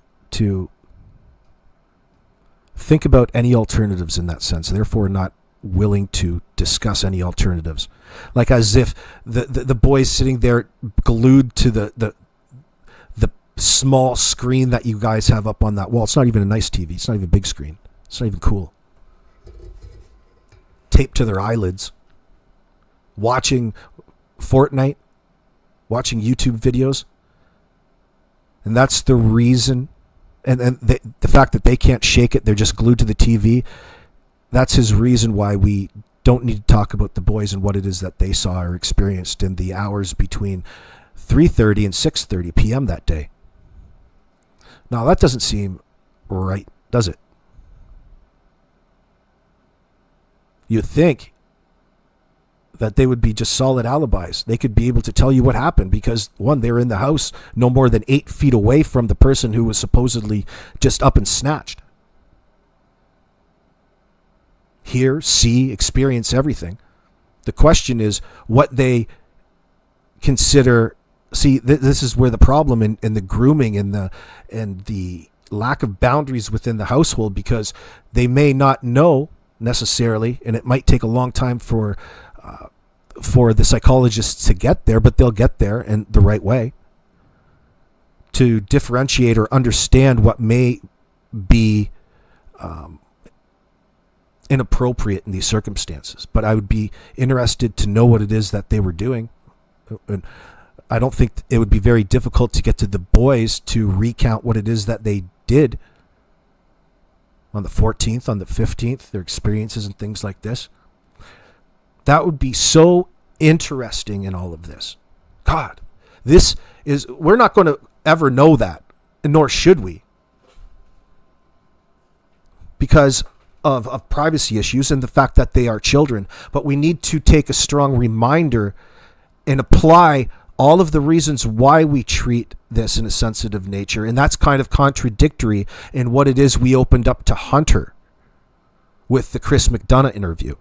And even though I mentioned that I don't really, in this circumstance, wish it any different, and Hunter was more than willing to go on camera, therefore minimizing any sort of harm. It wasn't like Chris was doing anything wrong in trying to elicit the interview, a public interview, to help find Summer Wells.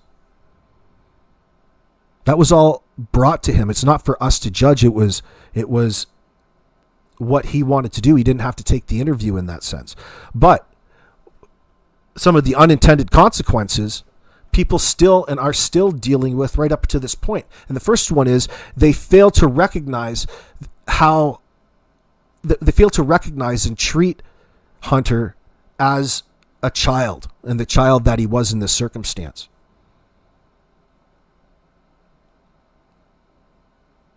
Yeah, I don't necessarily, it's just how things go, but we have to remember that.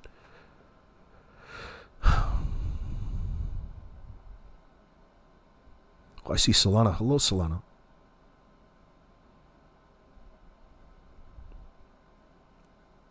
I'm not trying to excuse or dismiss anything, but it's a different, like, I think Chris, in that sense, in that circumstance, didn't do anything necessarily inappropriate, and he was the right person for the job, considering. Now, Hunter is a lot different than Summer's brothers, both in age and proximity to the victim, Summer, in this circumstance. So I don't think it's not like it would have been okay to go and just randomly interview the boys just to get them on your YouTube, your YouTube channel. In that sense, it would be different. And I believe Hunter and his family did it because, one, they recognized the problems, one, at the time with the stories that Dawn and Candace were coming out with. And it caused Don and Candace a great deal of problems because it's the only people that could contradict what it is that they were trying to push. It brought up information that was more realistic and information that they would rather have kept private from the public.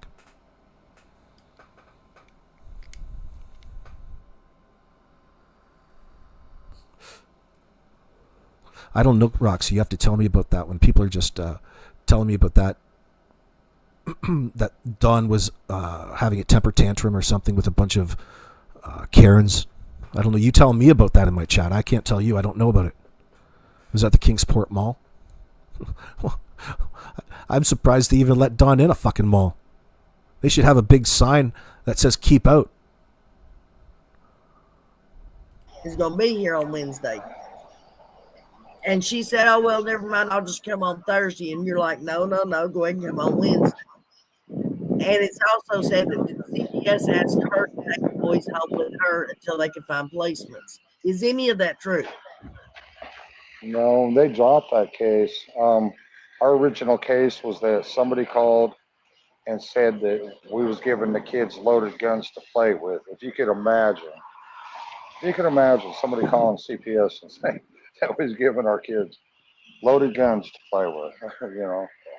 So they dropped that. They, you know, the day before Summer come up missing, they were up there. They seen Summer. They seen the boys riding their motorcycles. The two older boys had motorcycles, and Waylon, I bought him that little electric motorcycle at Walmart, which that's a good little bike. Kids love that thing. But they was having a blast and showing out in front of the welfare workers. They were happy. Summer was running around, and everything was just it was a beautiful, beautiful day, June 14th. And for some reason, Summer asked me if she could get up on the roof of the house. Right. And she's never asked that of me before. And I said, no, at first. I said, no. And I thought, well, says, I'll let you get up there, but you have to stay in the center of the roof and be away from the edge and be real careful. And the boys will go up there with you. Because we like to go up there because it's a beautiful view up there, up the hill. You can see, you know, a long ways. It's pretty nice. But so they went up there and they just kind of run a little circle there for a little bit. And then they come down and we settled down and went to bed that night. And that morning when I woke up was the last time I seen her when I left for work. Okay.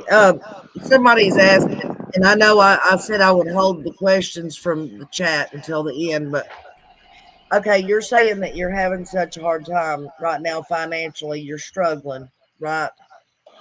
Well, I mean, they're making me pay child support. Can't even talk to our kids. Right, I understand. Hawkins County charged me $15 a day for when I was in jail. Well, now there's been a lot of people called on, and Hawkins County is saying that that's not true. Well, we'll call the probation department and ask them. I mean, I don't know why they would say that because that's, oh man. All right. Hearing gunshots. Yeah, it's true. They're charging me $15 a day. They can sit there and lie and say they called them, and they're saying that's not true. Well, they should actually call and find out. Right. Sullivan County charges $150 a day. If it's bad I wasn't there, that'd be up to $500,000. No, well, yeah, they're charging me $15 a day. It's $4,200. Right. I just paid off all my DUI stuff and reinstatement fees and all kinds of stuff. Got all that paid. Have you guys updated the child support information since you got out of jail and went back to work? We paid all that off. And ain't nobody send us no money to pay any of that. We paid that off. And the other night when we was on live with White Boy, some kind people, they'd send us some money, you know. They ended up sending us, I think they sent us $120, and I that's cool. I appreciate it. You know, it does help. And, you know, and I don't see nothing wrong if somebody wants to help somebody. What's wrong with that? I help people. Fucking dry begging piece of shit. Don't send money to Don or Candace. Don't support this garbage. You're enabling child SX offenders. Yeah, we see all kinds of problems with that, you scumbag piece of shit. Fucking loser. I see homeless out here, man. I might give them $5 here and there. Yeah, I'm still. Yeah.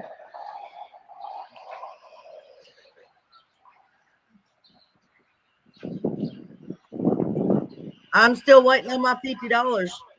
On your $50. Yeah. $50. You tell me what you're gonna have to send me $50 by the earphones the other day. Buy earphones. Yeah, you were telling me that the earphones at Walmart were $50. I told you if I had it, I'd set up. Yeah. That's exactly how he represented it. He's got such a misconstrued sense of the world that he puts on everybody, and he puts himself in a position to educate and inform others around him just what it's like and how evil the establishment is in this bullshit. You need to be hung. Remember when he said that the children were living high on the hog up there in foster care? Yeah, well, sadly, compared wherever they are in foster care is a lot better than 110 Ben Hill Road and the shitty infestation, the crap that they have around the house and in the basement. It's a lot better of a situation. They're likely fed, well fed. They're cared for, and they hear no the odd time. They have the bare set of rules to follow. It's still not an ideal environment, but considering the lack of true love that they're experiencing at home, it's unfortunately necessary in this circumstance, Barbary. Thank you for bringing that up.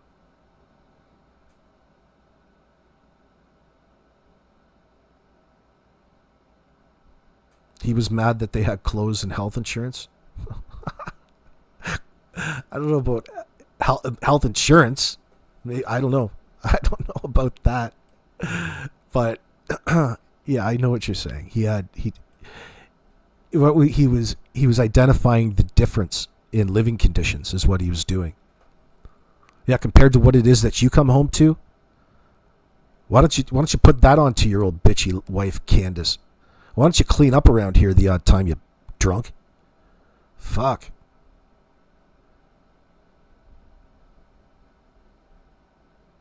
Why don't you come home and make me some goddamn dinner from time to time, woman?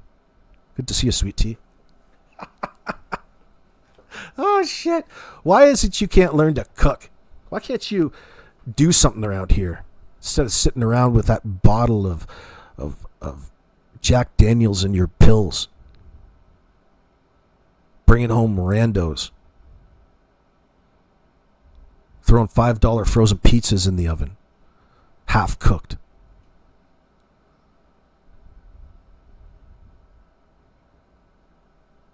It's like 3 days after a frat party every day at this place. Watch it. Oh, You said, "Are you telling me I'm gonna have to send you $50?" I said, hell. "Sure you are." My Cash App is on my damn channel. Oh, Yeah, that's what you well. said. I the hear other you, day Texas too. You lady. laughed. Sorry about that. Shit, Okay, so Clyda, that did happen, but it didn't happen. I don't know about Clyde. Who would record Clyde's conversation? I mean, nobody. Where we're from, we don't record people's conversations. It's all Clyda- the staff people in the back like Clyda that. was interviewed by a Oh, okay. I got you. Okay, that makes sense. Clyda was interviewed by a YouTuber. Right. Yeah. Yeah. Her family got her away from that real quick. Thank God for her. So she's like your aunt, right? No, I mean, she's. I know she's not, but I'm saying she was your mom's best friend. She was. She's Yeah, we met her family in the Mormon church in Kingsport, Tennessee, years ago, and they just Till they become got really asked good to friends. leave We that. ended up helping build her husband's offices space and stuff, where he had built a bunch of two-story office building. Yeah, no, she owns some like 10 corporations or something like that. It's like a school or something.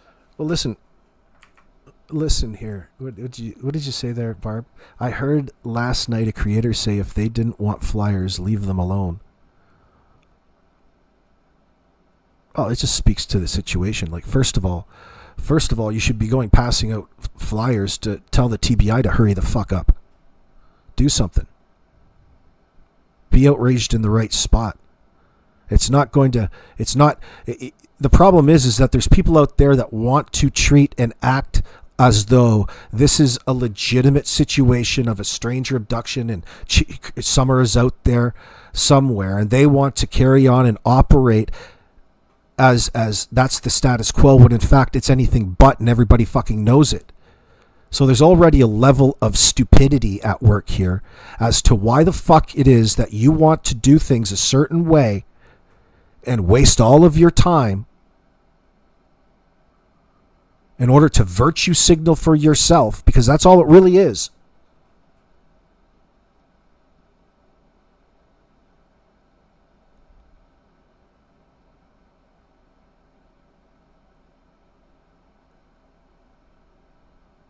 Why is it that you're doing something on behalf of Dawn and Candace in the first place? Oh, fuck Daisy. Daisy said last night Dawn is her friend. He has never done anything to her. Yeah, she is such a fucking moron. She has legitimate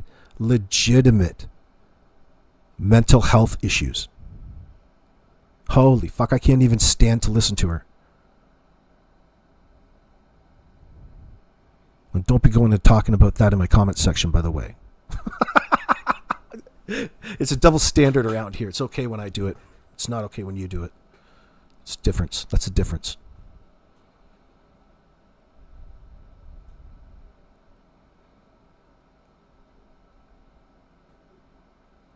I've got a clip of Daisy admitting that she pissed on herself.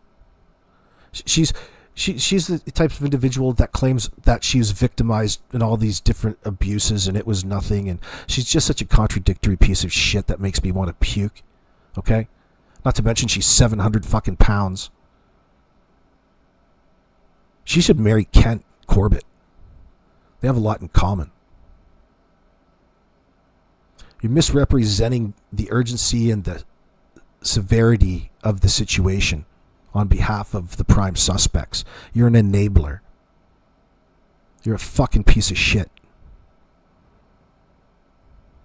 And yeah, unfortunately, YouTuber is full of it, because it's a currency in that sense in a particular moment. Now we've got a list of things, a list of cases that's going to run out. It happened in the Orson West case. It's going to happen again in Dawn and Wells.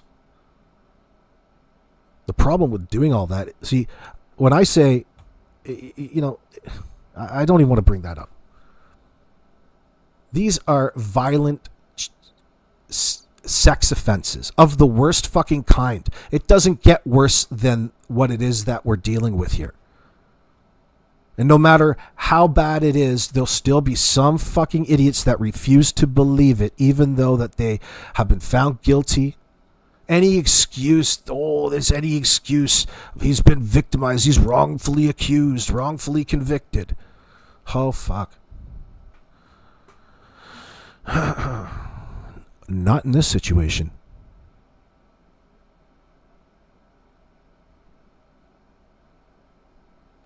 See, it's not an ideal, it's never perfect, because you're always being lied to. That's the one common factor, the variable in all of these affecting the processes. That's the reason why criminals cover up their crime scenes.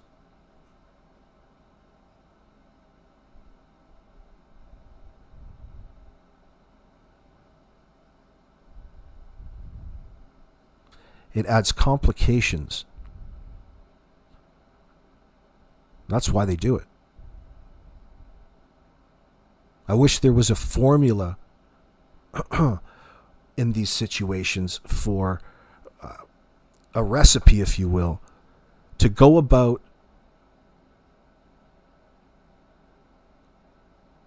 trying to solve the case free And really, isn't that what detective work is all about?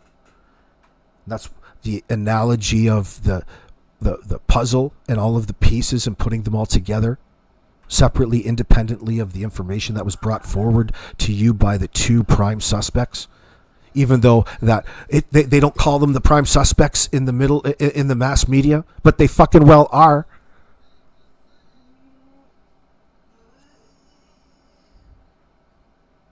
I just chalk it up to people being in a learning curve. Like, I guess we were all there at one time or another, but there's some incredibly ignorant and stupid individuals.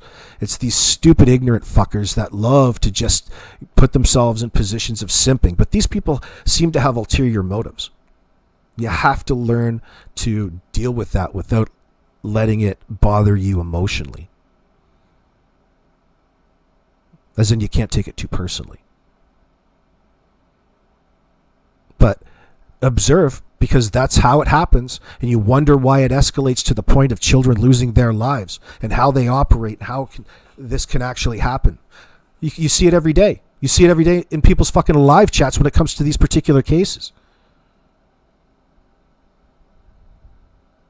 As soon as these son of a bitches start lying, you know something's up.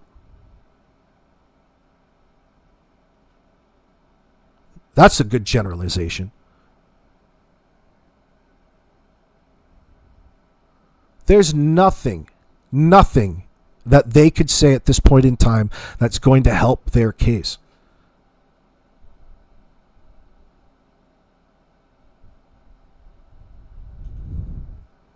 It just complicates. It complicates in the certain phase of gathering evidence.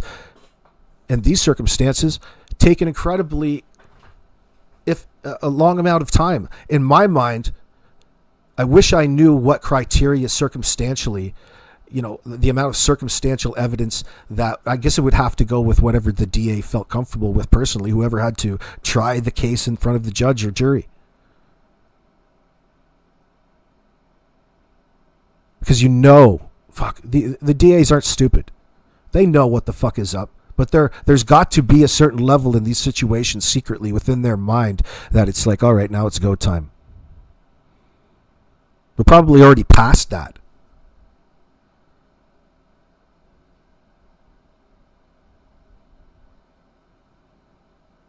And again, Detective Pruitt referred us to the grand jury portion. And you can indict a ham sandwich with the grand jury, so I'm pretty confident that things would proceed past there. They're not going to get off in a grand jury. There's nothing in this entire scenario with Summer Wells that we've come to learn that offers Don and Candace any sort of way out. Nothing. There's not one key point. The more that you get to learn about these individuals, the worse it looks. The more red flags you find. It's disturbing. Usually, the more you get to know somebody, the better you feel. It's like, oh, well, I know you now. I'm more comfortable, right? You're more on a level. The more that you find out about Don and Candace, the more your alarm bells start ringing off. And even hardened criminal alarm bells. Because again, most criminals don't like child offenders and people who victimize children, which is exactly what Don and Candace are guilty of. And we can see that through their relationship with Hunter. The way that Don talks about Summer, even way back in the earlier part of this particular video, is one example. There's many. And it's continuous, a pattern.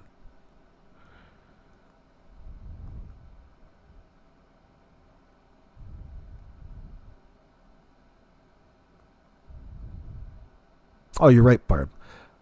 Oh, you're right with that. It's not necessarily, you know what, Barb? It's not necessarily that they believe, it's not that cut and dry.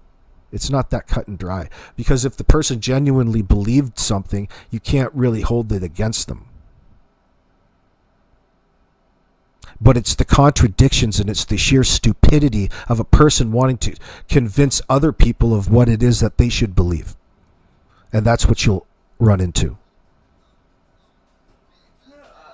There's a real reason to be standing up on the side of the child victims in all of this. And that's what should be being done, end of. And for people to come and tell and lead on as though that's what their intentions here are, and then turn around and feed into what it is that you and I are talking about, Barb, is the contradiction that needs to be always called out, policed.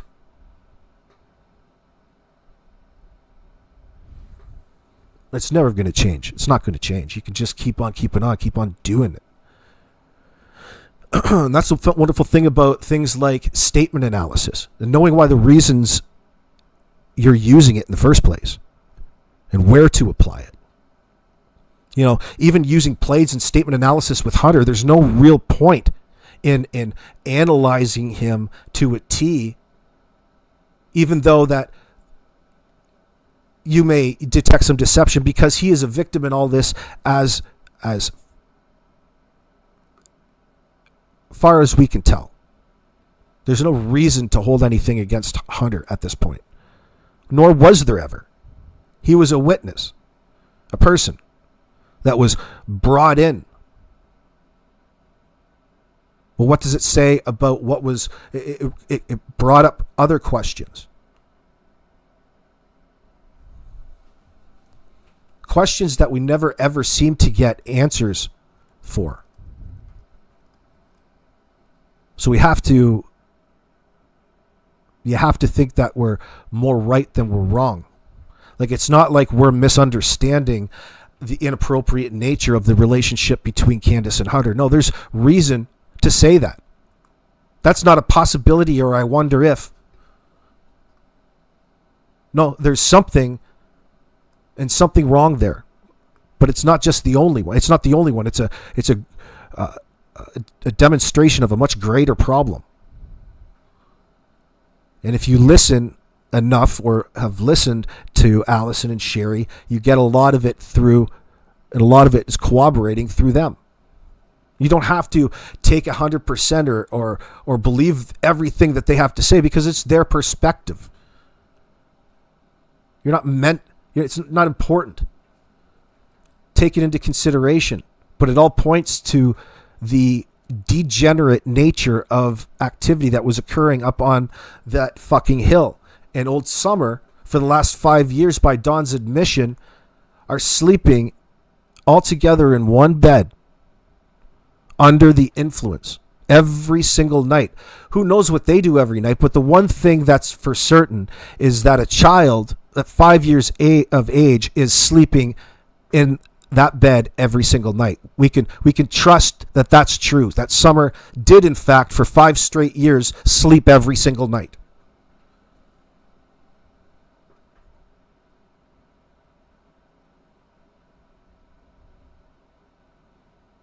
Now, knowing what you know about these son of a bitches, what the hell do you think every day for the adults looked like in that household? What was their everydays? What did they bring back to the bedroom?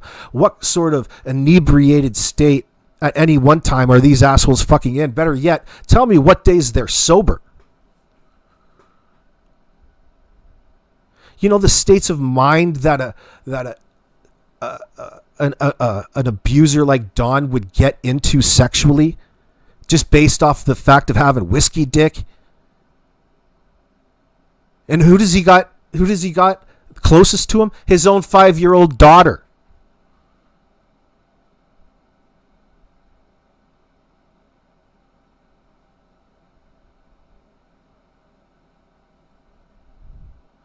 That's every part of an admission, really, as to Dawn. That's him normalizing it to you. Oh yeah, she begged me and I just couldn't say no to my 5-year-old daughter.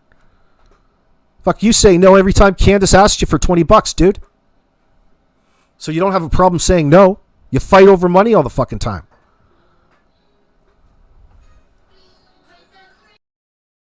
Like that. No. He had Mr. Trent had a company that he had built from the ground up, but it was to do with I forget what it's called, stuff, satellite imagery.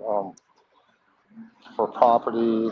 I don't know what you call that stuff. I'm not that educated, but he ended up getting cancer and dying probably about 15, about 20 years ago or so, maybe longer. I don't know. Okay, if I ask you an honest question, will you give me an honest answer? Man, I've always been honest, unless I've been joking around. I might joke around, at first.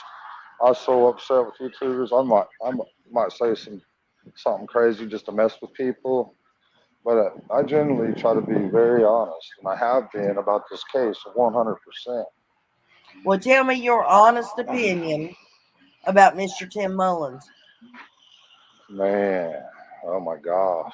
Ooh, Oh, it's man. a hard one, huh? Ooh, man. I don't know about that one. Ooh, man. Don, Well, I don't want no damn bullshit now.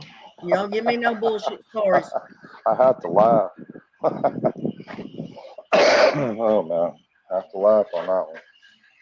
Well, let me ask you what's your honest opinion of him. I've told you plenty of times. He is not doing you no damn favors. He Well, is part of the reason that people hate you the way they do. I don't know The about shit that that. he comes out and says, and the Yeah. way he flip flops around. Oh, he's for you. Now he's not for you. He's this, he's that, and he's creepy. Oh, we ain't creepy. He is. Don, he hides. He never puts his face in front of a camera. He's supposed to be a media manager. He's Well, supposed to be in front a of the lot of people don't put their face on camera. That's just smart, don't you think? not for a media manager, because that's what the media manager is supposed to do. He's supposed to put his life out there. That'd be dumb, like I No, did. no, no, no, no. He's if you don't feel comfortable in front of the camera, he's Man, supposed to step I out was there. I was on camera the other night, and I seen my buddy Randy the Roach. See what happens, man. No, I'm saying you, instead of you going out there to the public, he's supposed to step out there in the public for you. That's what a media manager does in a missing child. Yeah, but he's not supposed to ruin his life over it. Well, no. And YouTube will ruin your life, and you know that. Well, I bet he ain't stepped out in front of the mainstream media Well, either. for one thing, really, he's not a media manager. He's That's a label that somebody put on him, and he's just kind of went with it. He's never claimed ever to be a media manager, ever. That's just a label someone put on it, Right. and he's like, well, okay, well, that's Hang on a whatever, minute. Let me turn kind my of thing. light on so I can see. All right. Okay, let's get to the bones. I know. Man, us angels. Yeah, you're right, Val. Don't forget when Don was asked where Summer was when he woke up that morning, and he straight up said, "Her legs were under me." Yeah, a lot of this, knowing about the patterns that we talk about with Don and his deception, you can see where he's trying to set the plate, whereas it's normal for his DNA to be all over Summer at any one point in time. Do you know what I mean? He's setting that up for it to be a logical explanation, perhaps, at a later point in time when the inevitable comes. How you feel. Thank you, Vet Girl. And thank you, Justice, for all a minute ago for becoming a member, too. I know you can't stand Don B. I know you can't. Well, I can't. I like the guy. I come to realize that he's just absolutely schizophrenic and nuts, and he can't help it. I feel sorry for him. It's just one of them things. Well, I don't know where his information come from because I didn't get to finish watching it. Out of his imagination. But he says that it's reported that Grandis made the statement that you did not pass your polygraph test. Yeah, of course he'd say that. Oh, And yeah. that you weren't at work that day. If I, well, you know, you know, that's kind of speculation that goes round and round and round. And, you know, so there's nothing I can do to prove to y'all, or nothing I can say to prove any different. Well, The only I'm ones just that, I'm you know, asking the questions so that you have yeah, a chance to yeah, answer them. yeah. I mean, there's, like I said, I've always told the truth, and I'll stick by that 100%. And, you know, I've always told the truth.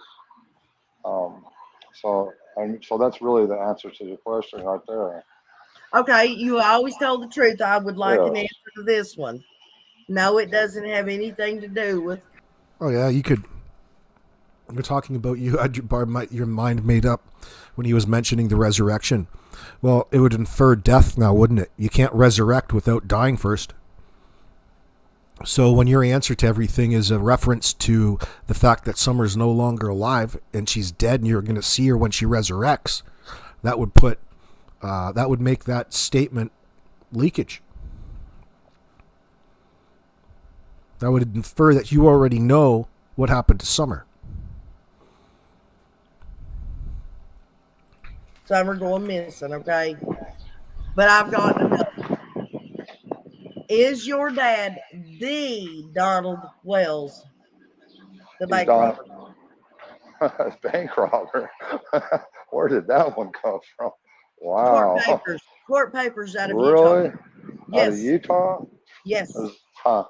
I wonder how many Donald Wellses there are, though. Well, I mean, geez. you might want to check into that one, Don. Well, I don't need to because he's not, and he's a Korean veteran.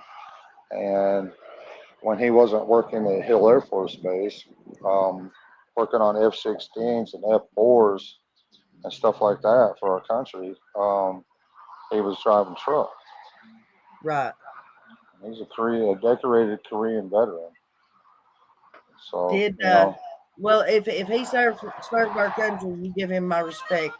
How is absolutely. he doing? Well, he's like 85 now, and he can't hardly get out of bed anymore or anything, and he's hurting. So, but he's really up there, you know. Hey, did Yeah, Jose ever come back up on the hill after you went to jail and all that shit happened? not that I'm aware of. I mean, I don't know. I mean, the day I went to jail, and this is one thing I respect Candace's mother for. She told him get his crap, all his crap, and throw it in the truck, and she's taking him to North Carolina or Right. South Carolina. I don't remember where it was, but anyways, But and it she was said drove that him. it was said that he went to jail at some point, and then when he Yeah. got out, he came up there to get his stuff, and y'all supposedly got into No, it. And she loaded his stuff up and drove him out of there. Took his ass back wherever the hell he come from or whatever. I don't know, but she was tired of it. okay, who was staying up on the property, Don, when Summer went missing? It was just me, Candace, and the boys and Summer. What So about Grandis? Marlena and Billy Kitchener weren't up there.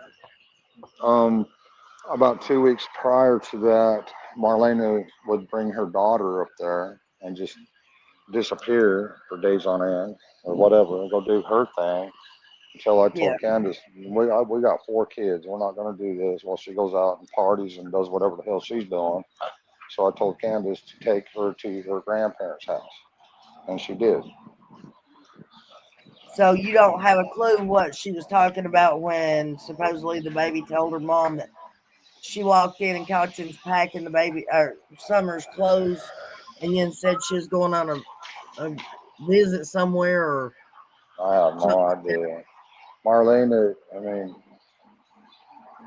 yeah, I'm not going to sit here and talk evil about people, but I want to badly. But Marlena, whatever. I mean, it's just one of those, another Don V to me. Oh, trust me, I have nothing for Marlena. She called me up, or not called me up, but she got a hold of me trying to extort money from me, and then told me that she was going to go to her uncle, who's John Pruitt, and turn me in. Oh my gosh. hilarious. Yeah, So I have nothing for her. right. Well, she don't have custody of her daughter anymore, and Yeah, I you know. know, Glass houses. I mean, back when I was, you know, I, I met some of my neighbors and I seen what they was into, and her dad was into quite a bit of stuff. Um, it was wheeling and dealing and all kind. It was into everything. Ricky Crawford just got busted for guns, um, methamphetamine manufacturing, meth, and delivery sales, all that, and a Yeah. bunch of guns, along with two other guys. Jesus is such a contrast, a difference in the Don Wells that we first came to know in the Times News Online interview in the first week, who, when asked about Ruggs, claimed ignorance, never to be around or even have any knowledge of any at any time. It's not something that you good Christians would ever do. That's the biggest fucking lie of them all. And he's normalized that into almost a Rug reference in most everything that he talks about. Yeah. So there's a lot of shady stuff going on around. Everybody around Don that he brings up, is consumers of it, and on the hook for all of these alleged charges. At a faint attempt to make himself look better than the other person just in that very moment. When in fact, it's like those who live in glass houses, Don, shouldn't throw stones.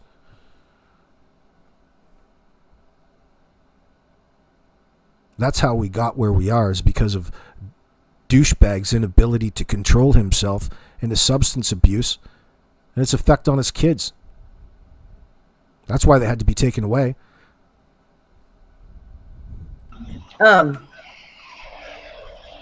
Shit, where'd it go? Oh, do you remember back when you were going on Ziggy's panel? Yeah. Okay. You made a statement on there and on another channel, and there's been a lot of debate over it. Uh-huh. We need you to settle this. Okay. I'll try. You made the statement. You just got your daughter back. How would you feel if you just got your daughter back? How would I feel? No, you said that to her. So were you talking about your daughter? It's just a window into his nature. He's getting enjoyment out of other people's misfortune in light of his perceived victimhood, Slim. It's an illusion he's creating to get across the effect to the greater audience that he is the one that's being wrongfully accused all the time and everything. Or her daughter? I just a fucking you'd have liar. to put it more into. I'm not understanding. You have to put it more into context. I don't understand. How would You were feel asking if you her just got how your she daughter would back? feel. You were asking her how she would feel if her daughter just up and got gone. Oh. You said if you just got your daughter back, or some, I can't remember exactly word for word. How would you feel if she was just got gone? Yeah. But some of us you were talking about Summer. Some of us think that you were referring to Ziggy's daughter. Probably but her I daughter. don't understand why you would be talking about Ziggy's daughter. Probably Ziggy's daughter. I asked her, how would you feel if her daughter disappeared or whatever? It's probably her daughter. Okay. Yeah, I wished I knew what happened to Summer, and I guarantee you the police wish they knew. And like a lot of people out there, everybody wish they knew what happened to Summer. I'd do anything to get her back. But here we are 2 years later, and there's no sign of her. That's not good. If she's alive, it's not a good situation. Right. If she's alive, she would be being held in someone's house, not Right. being able to go to Look, school. John Pruitt Nothing. said that he believes she's close there somewhere. Well, and police say a lot of things, and you don't know exactly why they say the things they say. So I Okay, don't when know. did you find out that Candace was having to take Grandis to the ER that morning? Um, I probably called. I don't know. I think I was gonna go to the house probably at 3:30 or something, and called and said she was out. And I had to take care of all that, so I thought, well, I might as well stay at work and work for a while. Yeah. And had a big conversation with my buddy out there for like an hour. We just sit there and talk. Well, we've always done that, though. Right.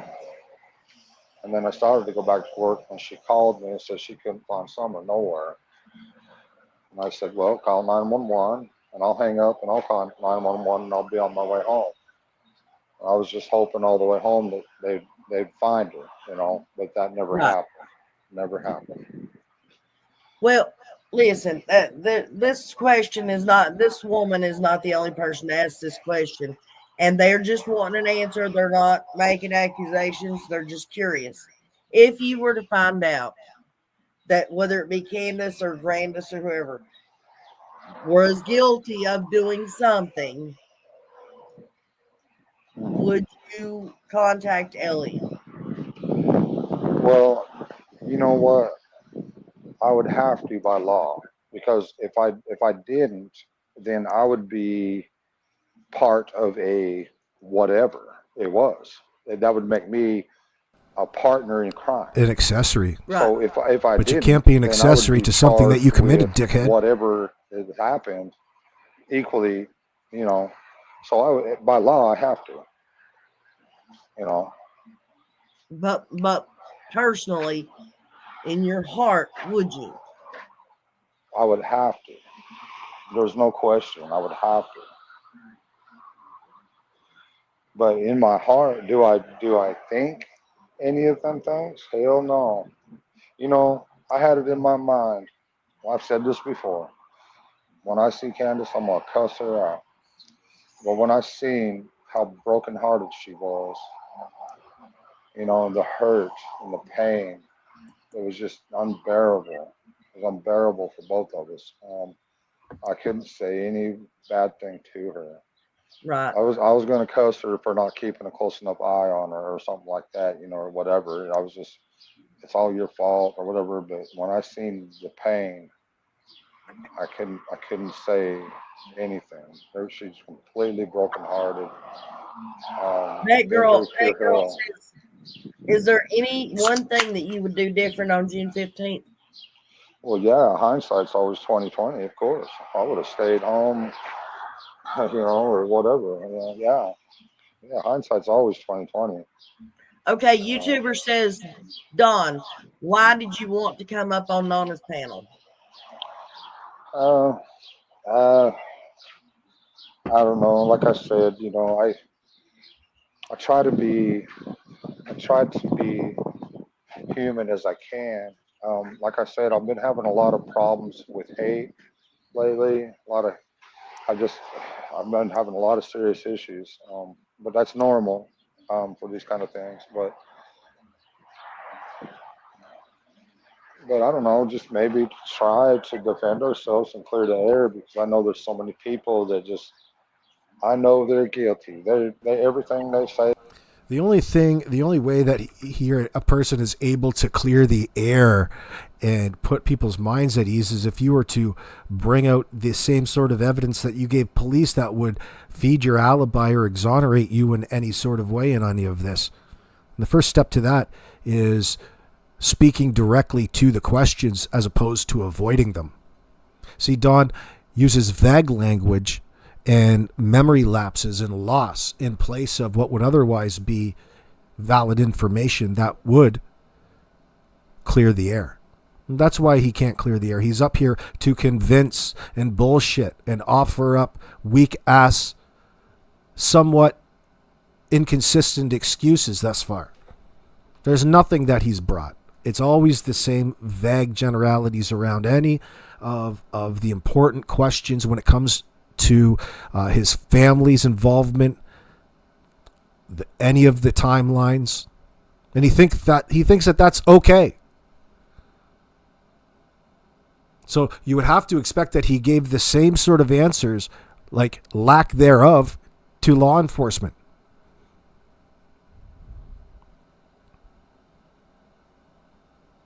Is a lie, this, that, and the other, and just trying. I mean, this has actually really destroyed me and Candace's lives. I mean, we were happy. We were happy with our kids. So here we go. This has all destroyed his life. What is this that he's talking about? All of the negative aspects of what the haters and people who question his narrative about, people who don't don't agree with the fabricated timeline that he's presented, or question the timeline, have caused him so much hurt and harm in his life, as opposed to any of the fucking decisions that he's ever made. Word to the streets, Kimberly. You see that pattern with this asshole? Like, you can't even mix it up. Like, he's that incorrigible. Had a good job. We were doing good. We had a beautiful family, and now, we have nothing left. We got me and Candace. We have each other, but that's. I mean, we pretty much we about lost everything. Right. I mean, we had big dreams of moving out to Utah and stuff. They damn near lost everything. Look, they've got all their kids taken away from them. They don't have anything to begin with out there. They're living like they're homeless already. Boy, what's left to take?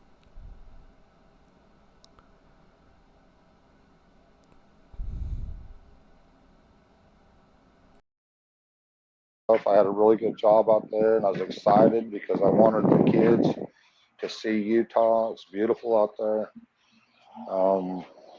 Yeah, they could do a lot out there in Utah, from skiing to, I mean, oh man, mountains are beautiful up there. Okay, can I ask you a serious question?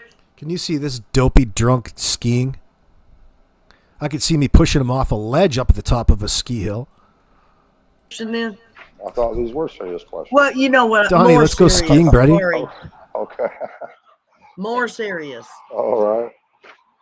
How come y'all didn't put the screws down and just do everything that you had to do to get the boys back? I mean, like the classes and all that. Well, we are doing that, and we're trying to do all that the best we can.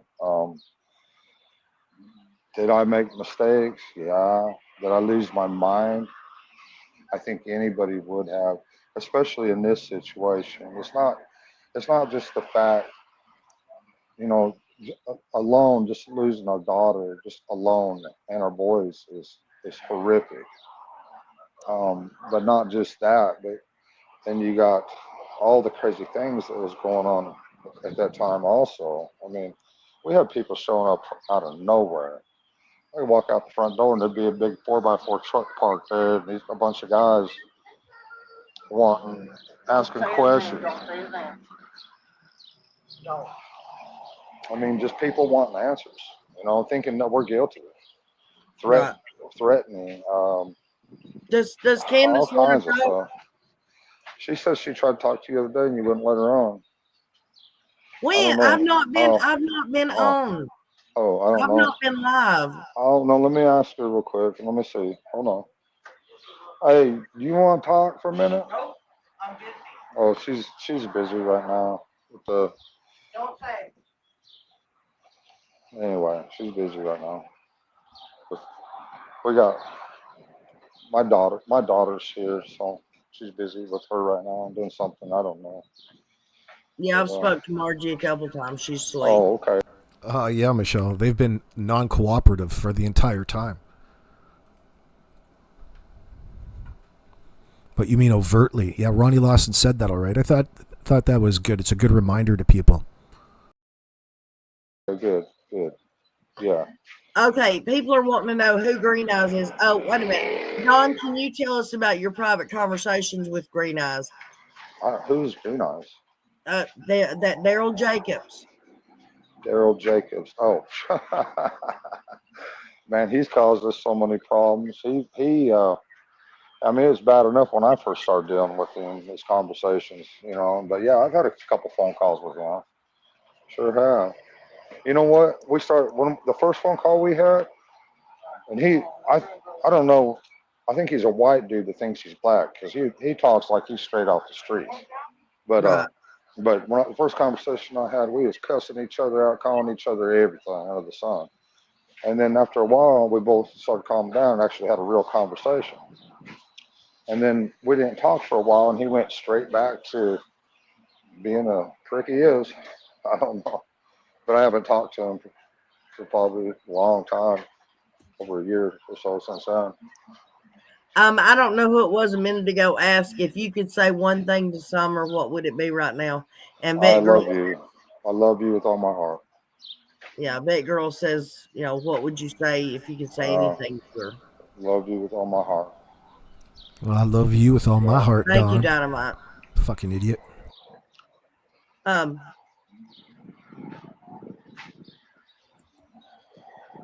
No, Justin, trust me.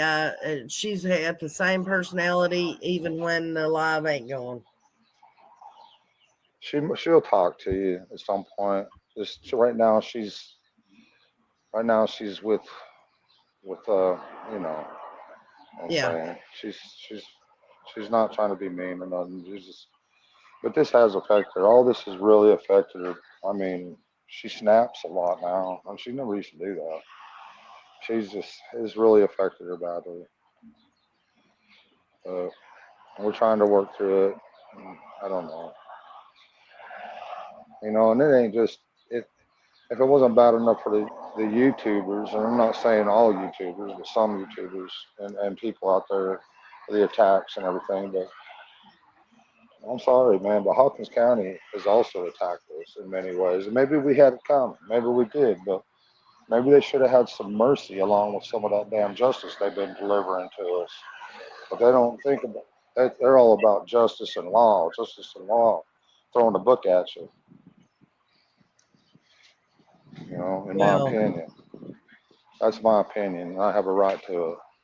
Yep. What's his opinion?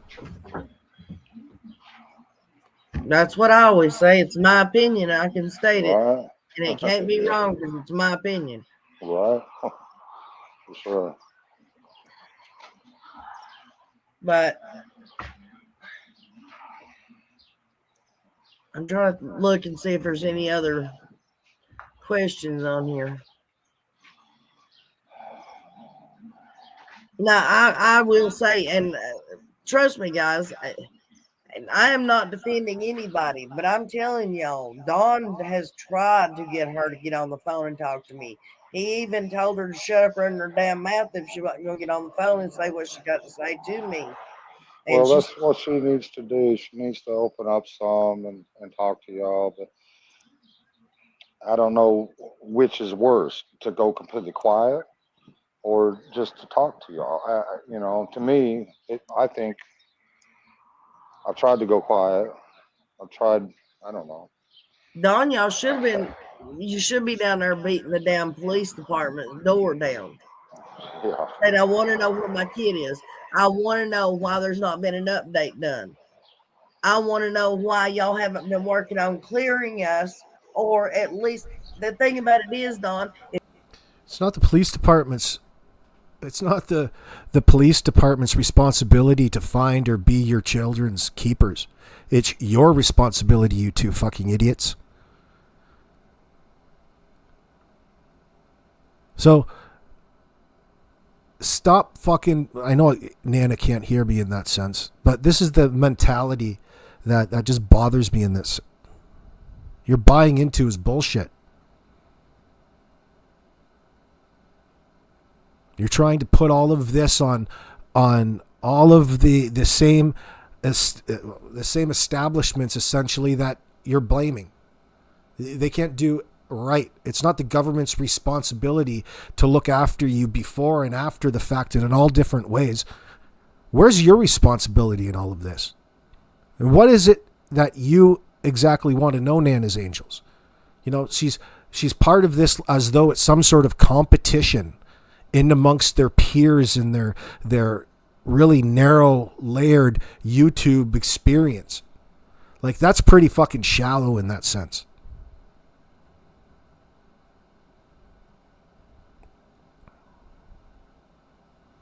Yeah, I love Nana's Angels in that sense, but it's not just her. It's a shared. It's how things go. When it's different when we're looking at things and looking back on things than when you're in the moment and you're thirsty and you're down and you've been led down and you've been lied to and you're believing lies and there's more excitement and it's busier in that sense. You don't catch everything. So it's just sometimes the natural progress of things because you're still in this phase thinking that, oh, well, if I could only interview him up here, maybe we would get somewhere in that sense, which is nonsense. Don just uses these circumstances to continue to push a false narrative and to fool the stupid people and to thank people who are donating to him financially. That's what it's about. So it's just self-absorbed to think any different. Why? Because the dude's guilty.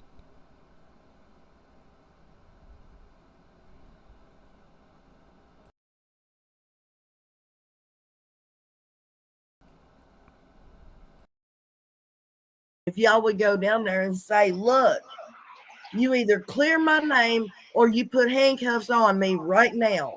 We'll If put they the handcuffs on him. Yeah, but at least they would have to move one way or the other. Yeah, but the thing of it is, you know, like a lot of The best thing to do if I was Don Wells, sitting here with you right now talking about it, the best thing a guilty person, the prime suspect, the person responsible for Summer's disappearance could do would be to go online and start disinforming people and to turn around and you want to cause an inflow of calls and leads, fake reports into law enforcement because they're not equipped to handle it and they have to check every call out in that sense, every report, every lead. And what that does is buy you all kinds of time. They know that. They're wise to that. It's still to your benefit if you're trying to cover up or get away with a crime in that sense. So my point is that there's a benefit for Don to be out here being a guilty individual because people pick up and bite on and want to join the circus for all kinds of different reasons, primarily their own selfish reasons. And take a look at what people do, like Smiley Stories World, and makes content out of her calls reporting certain things that she's seeing online that are going to be empty leads, but they still have to be checked out. So it takes on a whole life of its own. That's what benefits and holds back the arms of justice in that sense. That's what helps the guilty parties. Knowing the two sheriffs down there at Ronnie Lawson's are constantly running around, following up on false leads in the beginning or at any point in time, is consuming all of the workload that they can handle. And difficult to discern the real leads from not, potentially. But I trust they're competent in that sense. the people out there in YouTube land, you know, I mean, you got some in the police department think we're guilty. Some of them think we're innocent. Some of them are just usually purely using all this information against us because they can.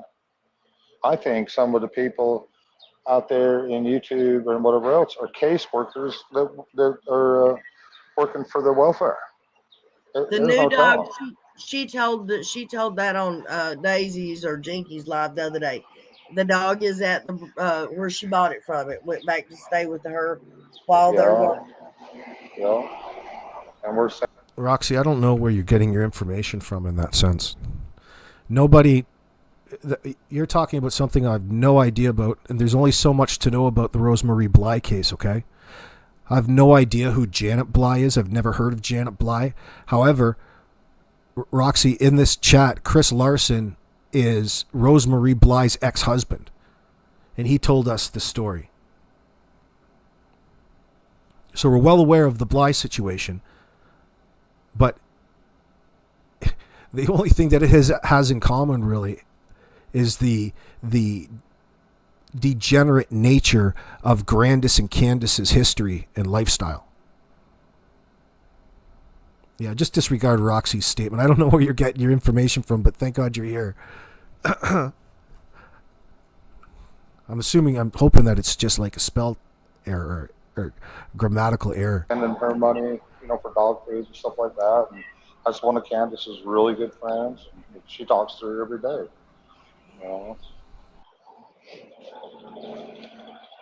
She's been a real good friend throughout all this. That girl says, tell us about the conversations with Ellie. Why did you guys stop speaking with them? I haven't stopped speaking to them. They have my It's because there is no Janet Bly. No such person. phone number. They can call me anytime. They probably, I have their phone numbers. Grandis is a Harrer, not a Bly. Bly is Kenneth Bly. Whoever Janet Bly is, there's no association to anything, especially the disappearance. It's nonsense, just so you know. Listen,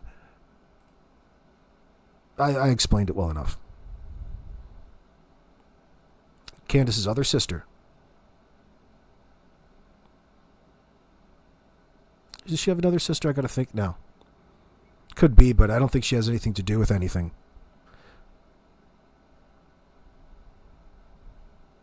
You got me thinking though. I'm trying to think about who all is in that family. Like, there's only so much we know about that particular case. That's what I'm trying to say to you, Roxy. There's only so much to be known about that case. Unfortunately. There's another, the other parallel or the other thing that it has in common is how they went about it. Like this situation with Summer, that friend of Candy Hare's, Rose Meyer, who was, has these alter accounts that were running the GoFundMe and running this Facebook family group that was out actively soliciting for donations. Like, I'm talking from day one, the first week, before anybody ever came up, before there was any information. She was right there. And she was right there back when Rose Bly went missing too for Candy Hare. So I have to think that it's Candy Hare's lover in that sense to a degree. There's some sort of relationship between the two, and I'm pretty sure it's her bull lesbian lover.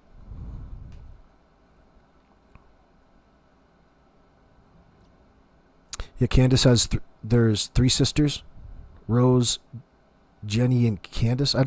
Never heard about the other sister, but I guess there could be one. I'd have to check. Well, I'm assuming that you guys are looking at her information, or what? What are you saying? Or are you just going off of your head? Nonetheless, it doesn't have anything to do with anything necessarily here. We're just sidetracked.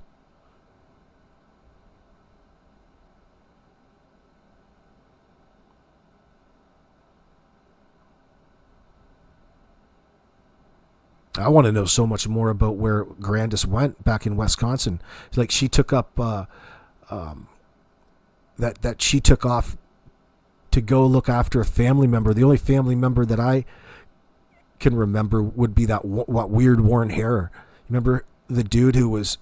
They had him locked up in an insane asylum, and he's got some fairly significant sex crimes against family members and things like that. So he was locked up for quite a while. So I wonder if Candy's gone to maybe babysit him and move in with him. May as well move Warren into the trailer with Candace.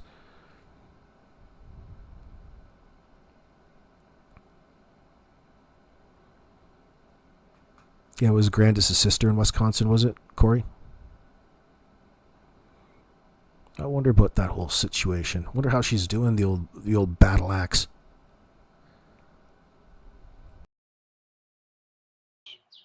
I could talk to them at any time, but there just hasn't been any developments. There has been nothing at all, unfortunately. Enchanted Life Path. I will say this because I have. Well, there's nobody that could really take them that's close in that sense.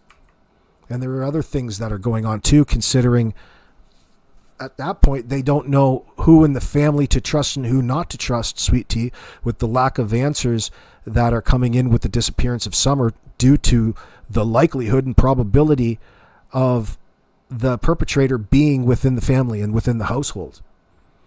So it's not like they can just go to the next person and say, hey, can you take the kids because the household needs to be fixed up. No, there's a different layers of problems. There's every problem within this household, right? And the fact that Summer's missing they're all tangible, but Dawn wants to separate them and say one doesn't have to do with the other. Oh, it has everything to do with everything.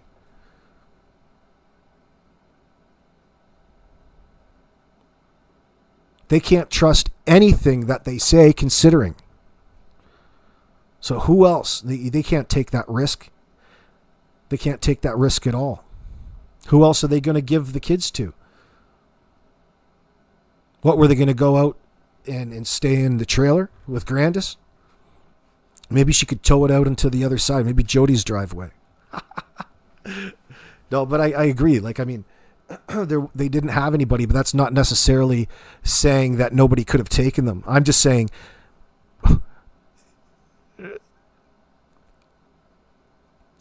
part of the process is that I think they wanted to see how far things would progress in court with like a child's court, and how much more information that they could extract out of the parents in that setting before anything goes to a grand jury. All of this is said and done. The kids have been, they've signed away their rights essentially. They don't have custody of the children. The kids aren't coming back. They've been rehomed, adopted out. Like, there's some closure in all of this, these processes. Like, it's not going to rectify itself as Dawn's leading us on in this, even though this is a 2-year-old interview. But even at that time, my point is he's misleading everybody at that point in time. They wanted to make it look like they were trying the best that they could to meet the basic criteria of keeping your kids clean, fed, and happy. By happy, I mean not beating them. They didn't want to do the bare things that they were set out. We don't know everything that was set out. We just can trust what they have expressed to us, but there's a lot more to it, right?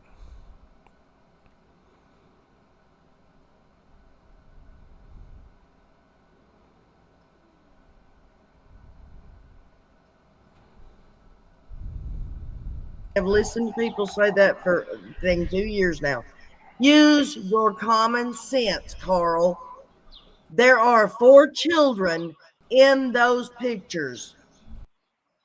Summer and her 3 brothers. So tell me, how the hell do you get that that's a boy?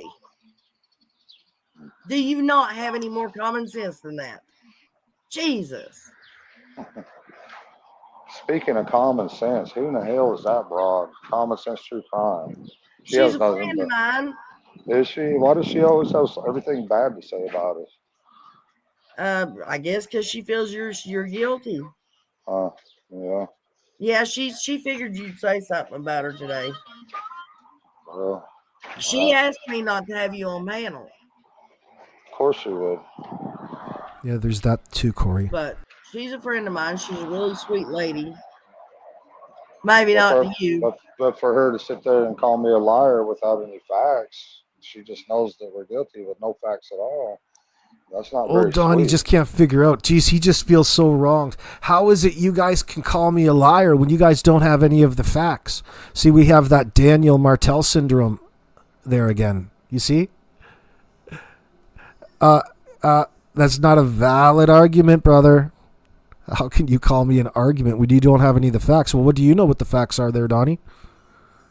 Well, that's just not the facts. We don't have anything to do with anything. No. We also don't have a fucking timeline and a big hole in between the hours of 3:30 and 6:30.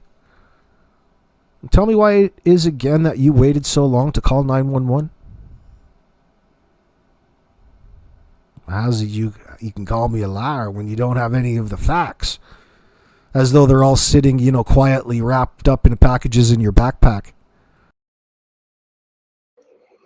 I have another word for it, but Yeah, but we're just like I won't allow nobody to be bashing on you. You're not going to be bashing on no creators either. I'm not trying to. Do you own or did you own a red van? No. I don't know either. I've never heard about a red van until this live chat.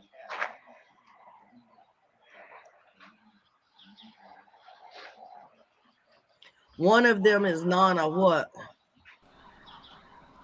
See, that's Don expressing his war plan in that sense, disguised as something else, right, Sec 2? His methodology, his tactics is what he just expressed. That's like his working theory, his modus operandi, the way that he goes about doing things is what enables him psychologically to be able to lie so easily. That's his level of ignorance, and that's what he's going on. And usually it might work with all the stupid people. Oh, that's a great point, Don. Oh, great point. Imagine if that was true. Fuck, we would never be able to call out a lie at any point in time. How would we ever recognize what a lie is in the first place? Well, we don't have any of the facts. We got to get the facts. Don's the gatekeeper here. He's this ambiguous persona that wants to place himself as a person who's protecting all of the information and able to identify who out there is reliant on facts or not. But it would indicate he knows what the facts are, which an innocent person wouldn't have the need to do. I can't. Or a person not trying to hide the truth.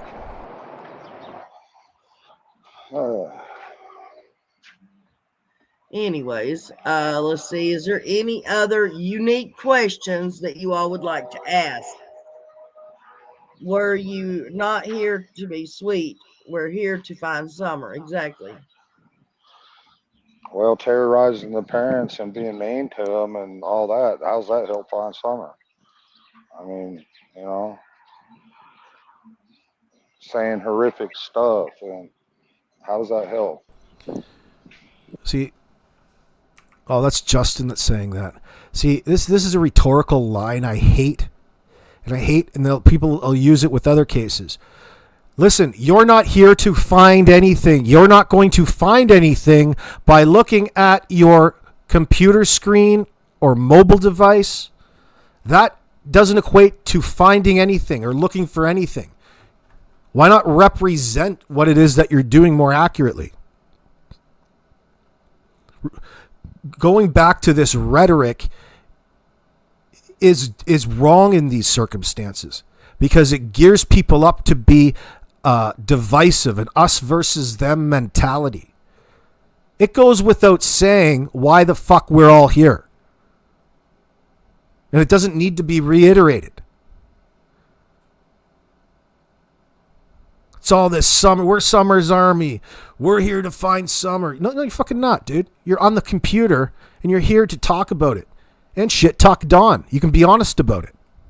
There ain't nothing wrong with being honest. Our hearts are broke. We want to find Summer way more than anybody out there in YouTube land. I Okay, promise you so that. did you go and talk to the Cold Case Foundation? No, we set up another account with another place, actually. Yeah, trying to remember the name of it, but this foundation was set up by people with missing children, so they know, exactly what it's about, what it feels like, and I'll try to get that information to you when I can get it. All But right. they have like I don't know how many missing children and people on their whatever you call it. I don't know how you call it, but Summer's on there and a lot of other missing kids. It seems to be a fairly common thing here in America. And I don't understand it. I don't understand how a kid can just vaporize with not a trace. It don't make sense. And I agree with a lot of people out there. You know, I agree. It doesn't make sense. It just don't make no damn sense for her Was to there just, you know. right? Was there a party the night before she went missing? No, the welfare was there the night before. It was there till like 6 p.m. Um, and the Now, sun was setting. Like I now see, said, I don't understand that because every time I've ever had any dealings or anybody that I know of has had ever any dealings with Department of Human Services, child support, whatever. I mean, child protective services. They do not come to your house to close a case out, Don. okay, well, we are talking about Hawkins County. Can you please ask what time Andy was at his house on the 14th and why? He wasn't there on the 14th, I don't believe. And Like I if said, we just got done dealing with welfare.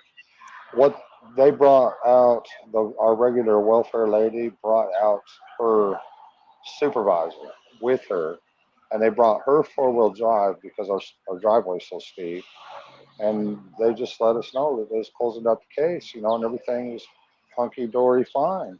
And that right, really in itself seems odd to me. Believe me, I'm not going to say anything. I don't trust the welfare. I don't trust Hawkins County. I don't trust any freaking county. Or I don't trust our judicial system. I don't trust our government. So, it could be anybody. I'm sorry, but I don't trust them. Look, they kidnapped our boys. They kidnapped our fucking boys. And they're doing it legally through a judge. okay, it says, do you know anything about Andy chasing Dobbs down?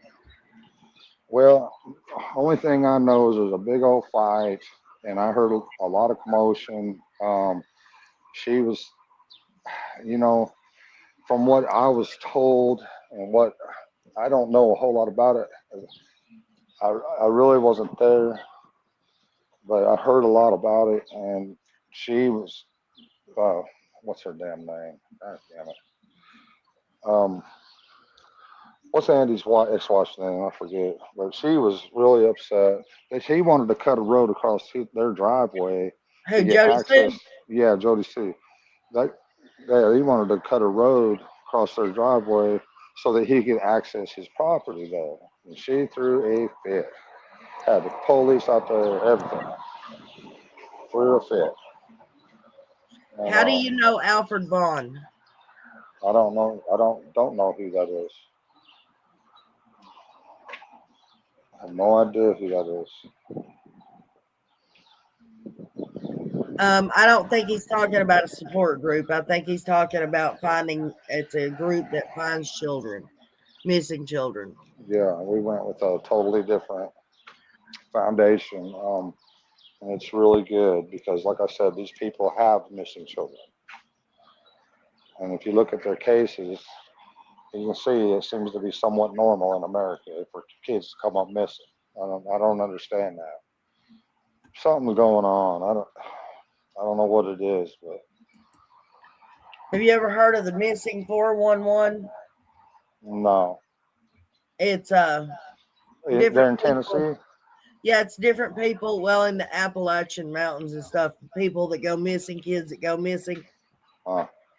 No. I had no idea about any of this stuff till summer come up missing. And What time did you get home from work, Don? I'm a little bit confused on that. Last time I talked to TBI, I was clear on it, but I kind of forgot what it was exactly, the exact time. I thought I left the job around 5:30 when she called me, but I'm not sure. Oh, you know how it goes. You know how it goes. I'm seeing it in my chat.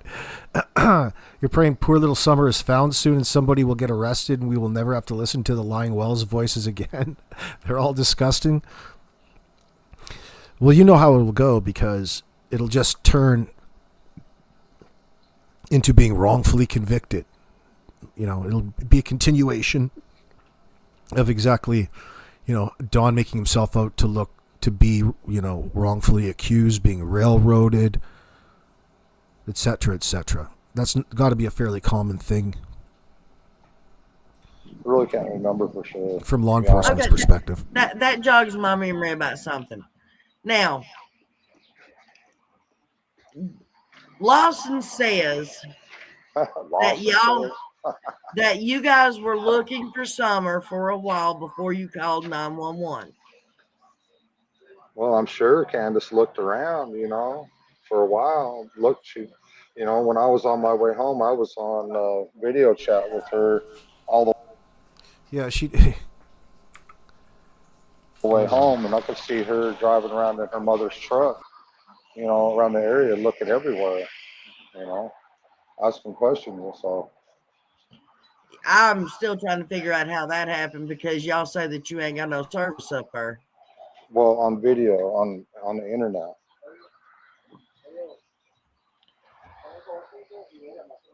Well, we had the satellite at that time, HughesNet, whatever. That's the only way that could have happened. But usually we don't. Usually we get so far off our property, it goes out of range. So, and it didn't Right. that day. And I'm still trying to figure out how that happened myself. Okay, is there any possibility? I don't know if she'll answer. She'll probably just scream and cuss. Right? Can you ask Candace why she would have thrown her phone in your truck and got her mom's phone? If her phone was working good enough to talk to you that whole time, why did she throw her phone in the truck and grab her mom's? Well, she grabbed her mom's because her mom had AT&T, and her phone was the only phone that worked up there because they just put an AT&T tower in. Yeah, So, Don, you do know that even a phone that's not even registered, that's not turned on, as long as it's charged up, you can call 911 from it. Right, that's probably so, but would you think about that right away in a frantic panic?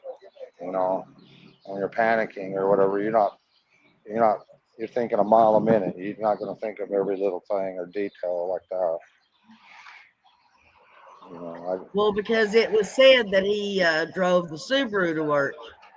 Yeah, I did.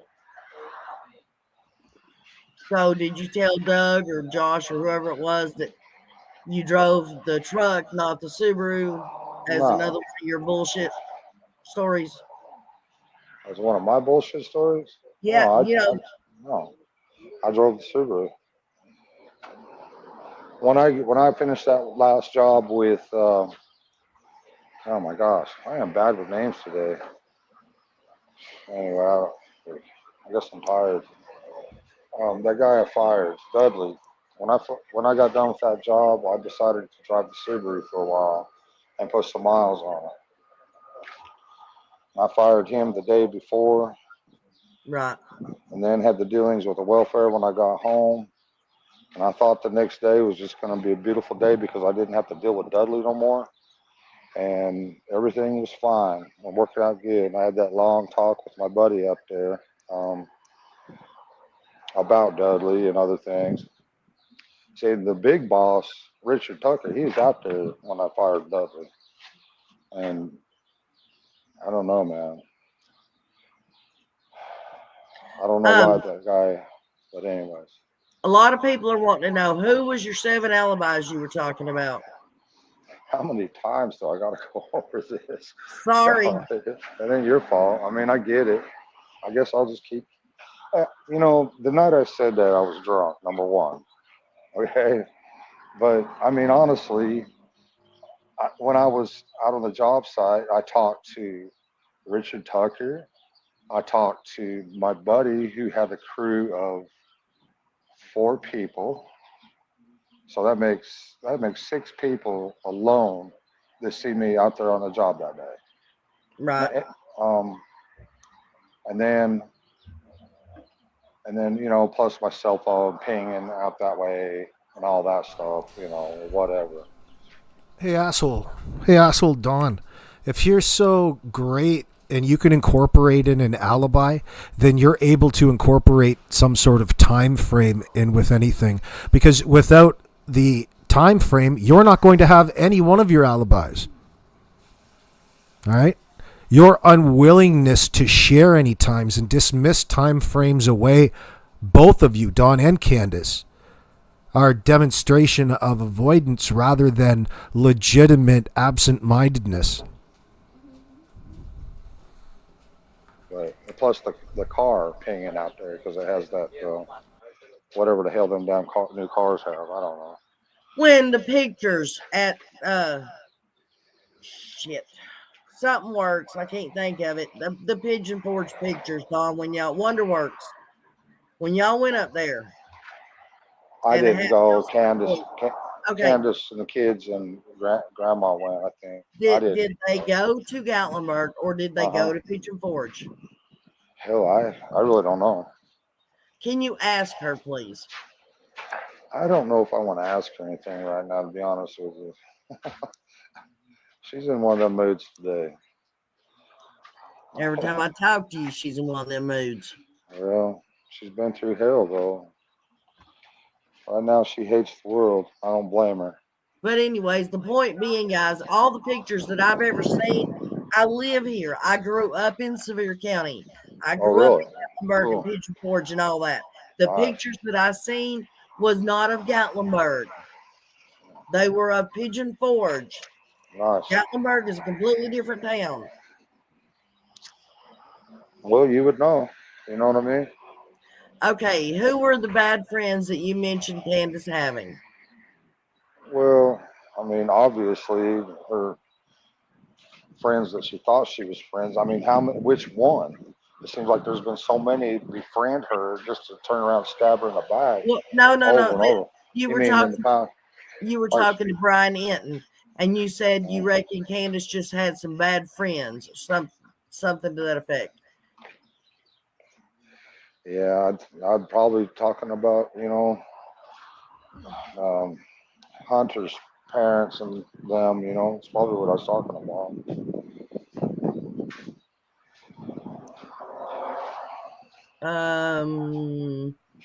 I'm looking. It's also funny how Don refers to a child who's key to this story, but not from his perspective. He refers to it as Hunter's parents, as opposed to what would otherwise or should be the adult relationship between Don Candace, Allison, Sherry, and Grandis. Why is Hunter the primary focus of that statement? Like Hunter's parents. Obviously, Hunter is more of a primary figure in the mind of Don Wells, like the center of or a point of contention, an issue.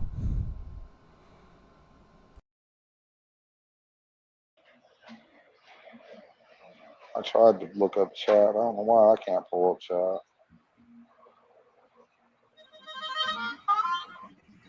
Ask Dawn if Candace thought someone took Summer, why would she leave the boys while she took a ride? Well, because Grandma was there, so you know what I mean. Okay. We talked about that a minute ago, CCare, where he says that he took the Subaru on the 14th and not the 15th, but I guess he told I took it on the 15th too. Whoever it was bullshit. Yeah, I took it on the 15th too. Yeah, don't look too much into that, Corey. He doesn't mean Andrew. He said Hunter's parents, not just Allie. No. I think I know where you're going with that, but no. And I'm not being rude to you, Don. You No, yourself you're not. admitted the other day that you say bullshit, and I'll call you out on it. You know that. Well, that's cool. There's nothing wrong with that. I mean, I try to be completely honest. In the past, okay, like that conversation with Mary when we played that little act with her or whatever, that was, Yeah. stuff like that, Why would you do that though? I to don't. try to figure out who was, we was trying to figure out who was recording this, and we found out real fast.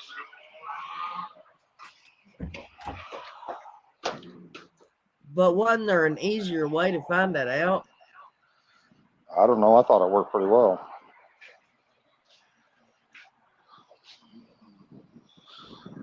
Yeah, It but just that's man, you just get in them moods where you just get so tired of people. You're liable to do anything. There's just so much going on.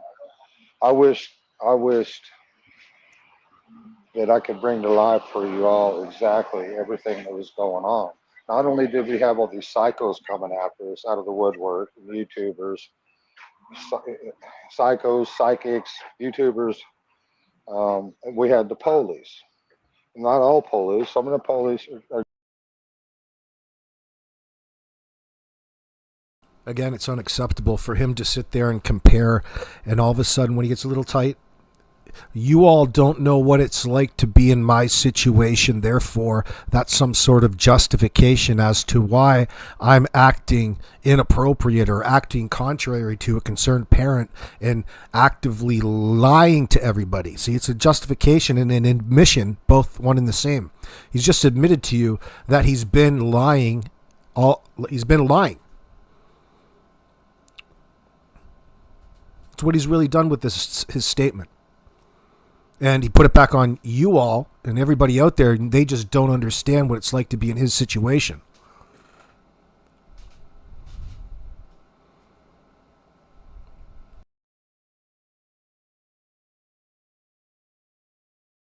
good people, great people. Don't get me wrong, but some of them, think like some of them people out there. You're guilty. We know you did something, or whatever, but not. They all have differing opinions, just like all people do, you know. And so. some of Who them was were, recording you? Was it Mary or was it yeah, Chris? yeah. Mary was taking all the recordings to Chris, and Chris was playing them like freaking, how all that. I don't want to get into that. I don't want to say nothing bad or rude or anything like that. I mean, me and Mary still talk, so I'm gonna leave it at that. Was Summer sick on the 15th? Was she sick? No, no, she was perfect health. Perfect health. That night the welfare was there. I mean, the 14th, the night before, they were all riding their motorcycles, running around. Summer, she didn't want to learn how to ride a bike or whatever. She'd try to ride that bike for a minute and she'd throw it down. Her lip would hang out and she'd be mad. And then she'd get a smile on her face and she'd say, and think to herself, I know that's what she was thinking is, but I can run. And boy, she'd just take off. And she'd keep up with them boys on their little motorcycles and Yeah. run and run and run with a big smile on her face. And man, sure Funsize love her. says, Miss her. sorry. Oh, you're good. Funsize says, but that's one main reason why people feel you're lying most of the time. Yep, and I get that, and I You and really get that. You and Right, Candace pulled that off way too well. It didn't right. help you guys any and only hurt Summer's case. And I agree with that, but we never played with the police or anything like that. Yeah, we might have screwed around some YouTubers and other people after well, we didn't know how to act. But yeah, I agree with her. I agree with her totally. Yeah, that's why I'm trying to talk to you now and be totally upfront, all that I can. You know. But yeah, I agree. Why did y'all dye your hair? Are you fixing to Why, run? Are you trying man? to avoid We're already on the run. What do you mean? drug tests. We're already on the run. I got gray hair, 100% gray hair. Why wouldn't I? Well, can I give you a piece of advice? If you're gonna dye your hair, get some just for men and dye your mustache and beard and all I that shit. know, right? Well, I usually shave it off a little bit. But just for men for mustaches, they make that too, huh? Yep.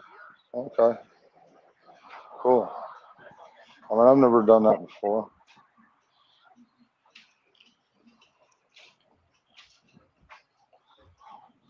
And no, I'm not worried about a drug test because I can pass a drug test. So,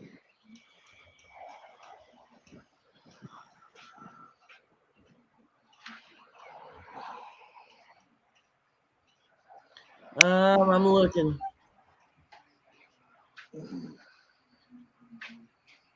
Did any of the boys go to work with you that day? not that day, no. But I'd take them sometimes. I'd take Josie. Every once in a while, I'd take Wyatt, and they'd spot nails. I, but mostly, what they would do is I'd put it on an oldie rock station or something, and they'd end up playing out. They'd find a big dirt pile and just sit out there and play on a big dirt pile all day, and that was fine. That was great. Boy, you figured you'd find one damn way in here, didn't you? Is that Daryl Jacobs? Yep. What's he saying? Ask Dawn why Candace did not mention the nap in her original interview that Grandma told. Mention what? Okay, Candace never said anything about Grandis taking a nap. When Grandis was interviewed, she said that she went and took a nap. Well, I mean, she's always taking a nap, I'd say. I mean, here and there. I mean, if I didn't have nothing better to do, I'd take a nap too. Oh, and by the way, I've just got to tell you this, Dawn. I don't know how close you paid to those cactuses or those plants or whatever, but they Yeah, did not repot no fucking plants. yeah, they They did did. I've not. looked at them. Yeah, they did. There was 6-inch weeds growing out of them damn pots. Not at the time that they planted them. No, when the pictures were taken after she went missing, there was Well, weeds growing out. weeds grow fast there in Tennessee, real quick. I got an old van parked out there. Chillbilly went out there and cut my grass. And as of right now, you cannot see my van. I can send you a picture, and all you can see is weeds, and it's got that high top on that van, and you can't.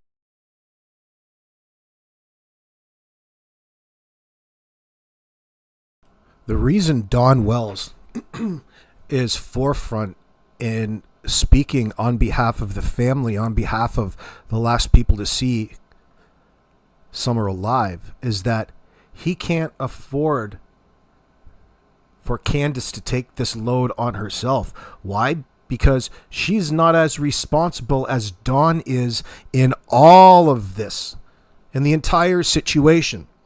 Don's the primary abuser. He has the one that has the most to lose. He's taking that onus on because he has to. Not because he's a caring father. A caring father doesn't get himself in a situation like this, you fucking moron. Okay? You never cared one iota about your family. Let alone Candace. You're speaking for them because you have to, because you can't afford for any more of the reality, any more of the truth of the coercive nature, the dysfunction in that household to come out, or it's out of your control.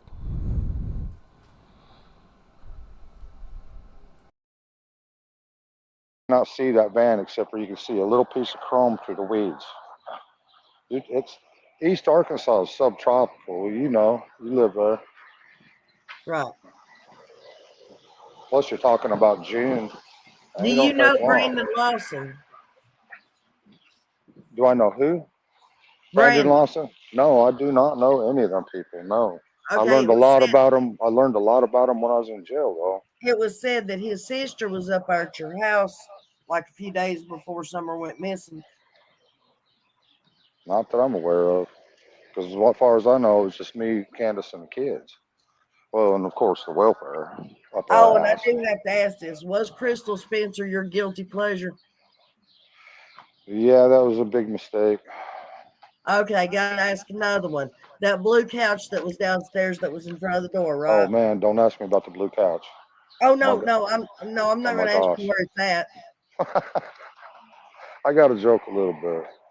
People take this stuff. I'm gonna ask you that supposedly your guilty pleasure was on the couch while Candace was asleep.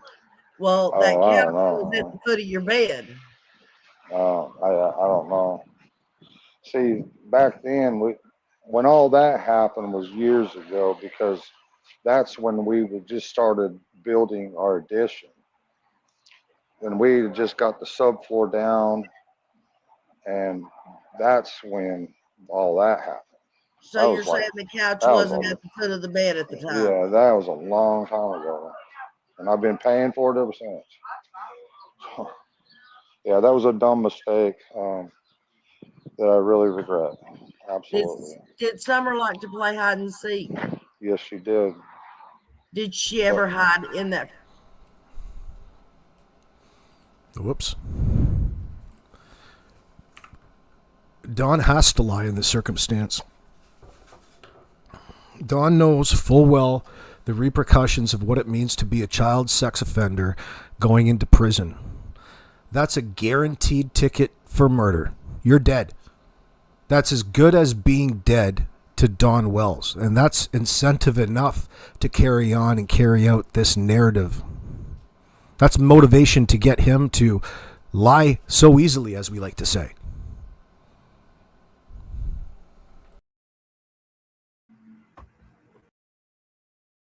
fast there in Tennessee, real quick. You know, I got an old van parked out there. Chillbilly went out there and cut my grass. And, you know, as of right now, you cannot see my van. I can send you a picture, and all you can see is weeds. And it's got that high top on that van. And you cannot see that van except for you can see a little piece of chrome through the weeds. It's East Arkansas is subtropical. You know, you live there. Right. Plus, you're talking about June. Do It you don't take know long. Brandon Lawson? Do I know who? Brandon Brandon. Lawson? No, I do not know any of them people. No, I Okay, learned a lot about them. I learned a lot about them when I was in jail, though. it was said that his sister was up there at your house like a few days before Summer went missing. Not that I'm aware of, because as far as I know, it's just me, Candace, and the kids. Well, and of course the welfare up Oh, our and I ass. do have to ask this: was Crystal Spencer your guilty pleasure? Yeah, that was a big mistake. Okay, gotta ask another one. That blue couch that was downstairs that was in front of the door, Oh right? man, don't ask me about the blue couch. Oh My, no, I'm oh not my gonna ask gosh. you where it's at. I got to joke a little bit. People take this stuff. I'm gonna ask you that supposedly your guilty pleasure was on. Why the hell does Don have to joke around about anything when it comes to this situation with his missing daughter? Why would one feel the need to joke? That's Duper's delight for you. That's the itch that needs to be scratched. The laughing, the giggling helps him in his cognitive load. The couch while Candace was asleep. Well, that Oh, I couch don't was at the know. foot of your bed. Imagine Don being up here answering the same old fucking questions over and over and over again, just to satisfy doing the circuit on these true crime channels in that sense. People are so itchy for the same fucking information in a slightly different way. Don loves the bullshit in that sense. But it's beyond that for him. It's a little bit of a handout. It's a way that he can dry beg. Remind everybody just how much help they need through the donations that they send. Remember, they're the victims in all of this. Oh, woe is me.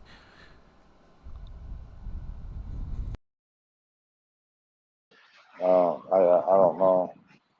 See, back then, when all that happened was years ago, because that's when we just started building our addition. And we just got the subfloor down, And that's when all that happened. So That you're was like, saying the couch that was wasn't a, at the foot of the bed at the time? yeah, that was a long time ago. And I've been paying for it ever since. Yeah, that was a dumb mistake. Yeah, he needs to laugh and joke, Callie, because when it comes to answering these stupid old questions again, that's where the Duper's Delight usually comes in. Because, well, several different factors, but in this circumstance, it's Don's Duper's Delight coming through. He can't help but giggle a little bit.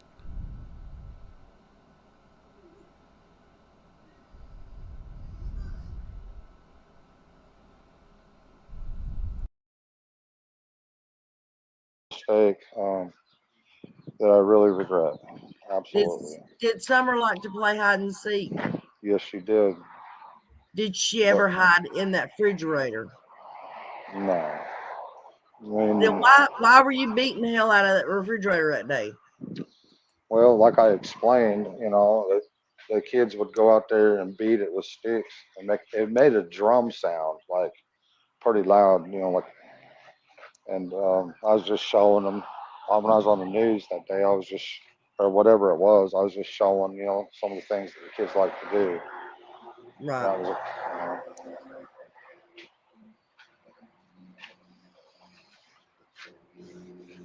So if that woman hates me so bad, thinks I'm so guilty, why won't she talk to me? Or Who? will she Holly? talk to me? Yeah. Well, I don't know. Do you mean, want her damn. to come and talk to you? Oh, hell, why not? Might as well. Holly, are you in here? She said she wasn't even gonna watch, but hang on a second. And I don't see how she feels. I mean, she's 100% that everything that comes out of our mouths is a lie. And No cussing, no N-word, no nothing like that, Dawn. Hello. Hey, Don wants to know if you'll come up on panel. If you hate him so much, will you not come and talk to him? No, I don't have time for that. I'm watching a movie with my husband right now. Did you hear her? She said Yeah. she's watching a movie with her husband right now. Yeah. Sorry. Love you, Nana. Love you too, hon. Bye, baby.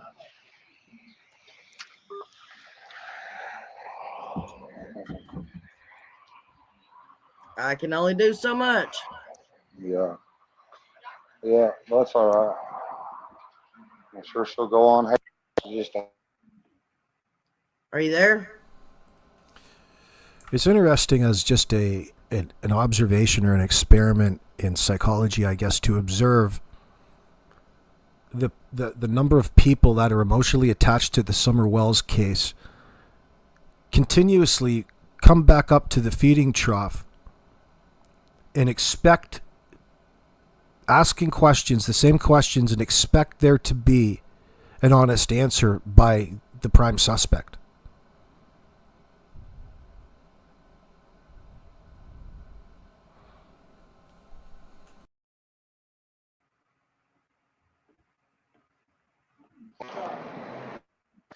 Hello? Yeah, I'm here. Somebody keeps calling my phone. Well, I wonder who that could be. There's no telling. Well, I've got a few suggestions. You want to hear them? I don't know if I want to hear him, but go ahead. Tim Mullins trying to get you off here. Daisy trying to. Okay, y'all, I'm going to wind things up here for the day. We'll come back with part 2 for the second hour of Nana's Angels interview with douchebag Don Wells here. And we'll continue on the conversation on the next one. Thank you very much for joining, being very patient through the monotony. It's very much welcomed. I'm going to leave you a little bit of music, some of that G-funk shit. And we'll be back. Keep an eye out for some video uploads. You guys are fantastic, and I certainly appreciate you sticking it out. G-Funk, commence.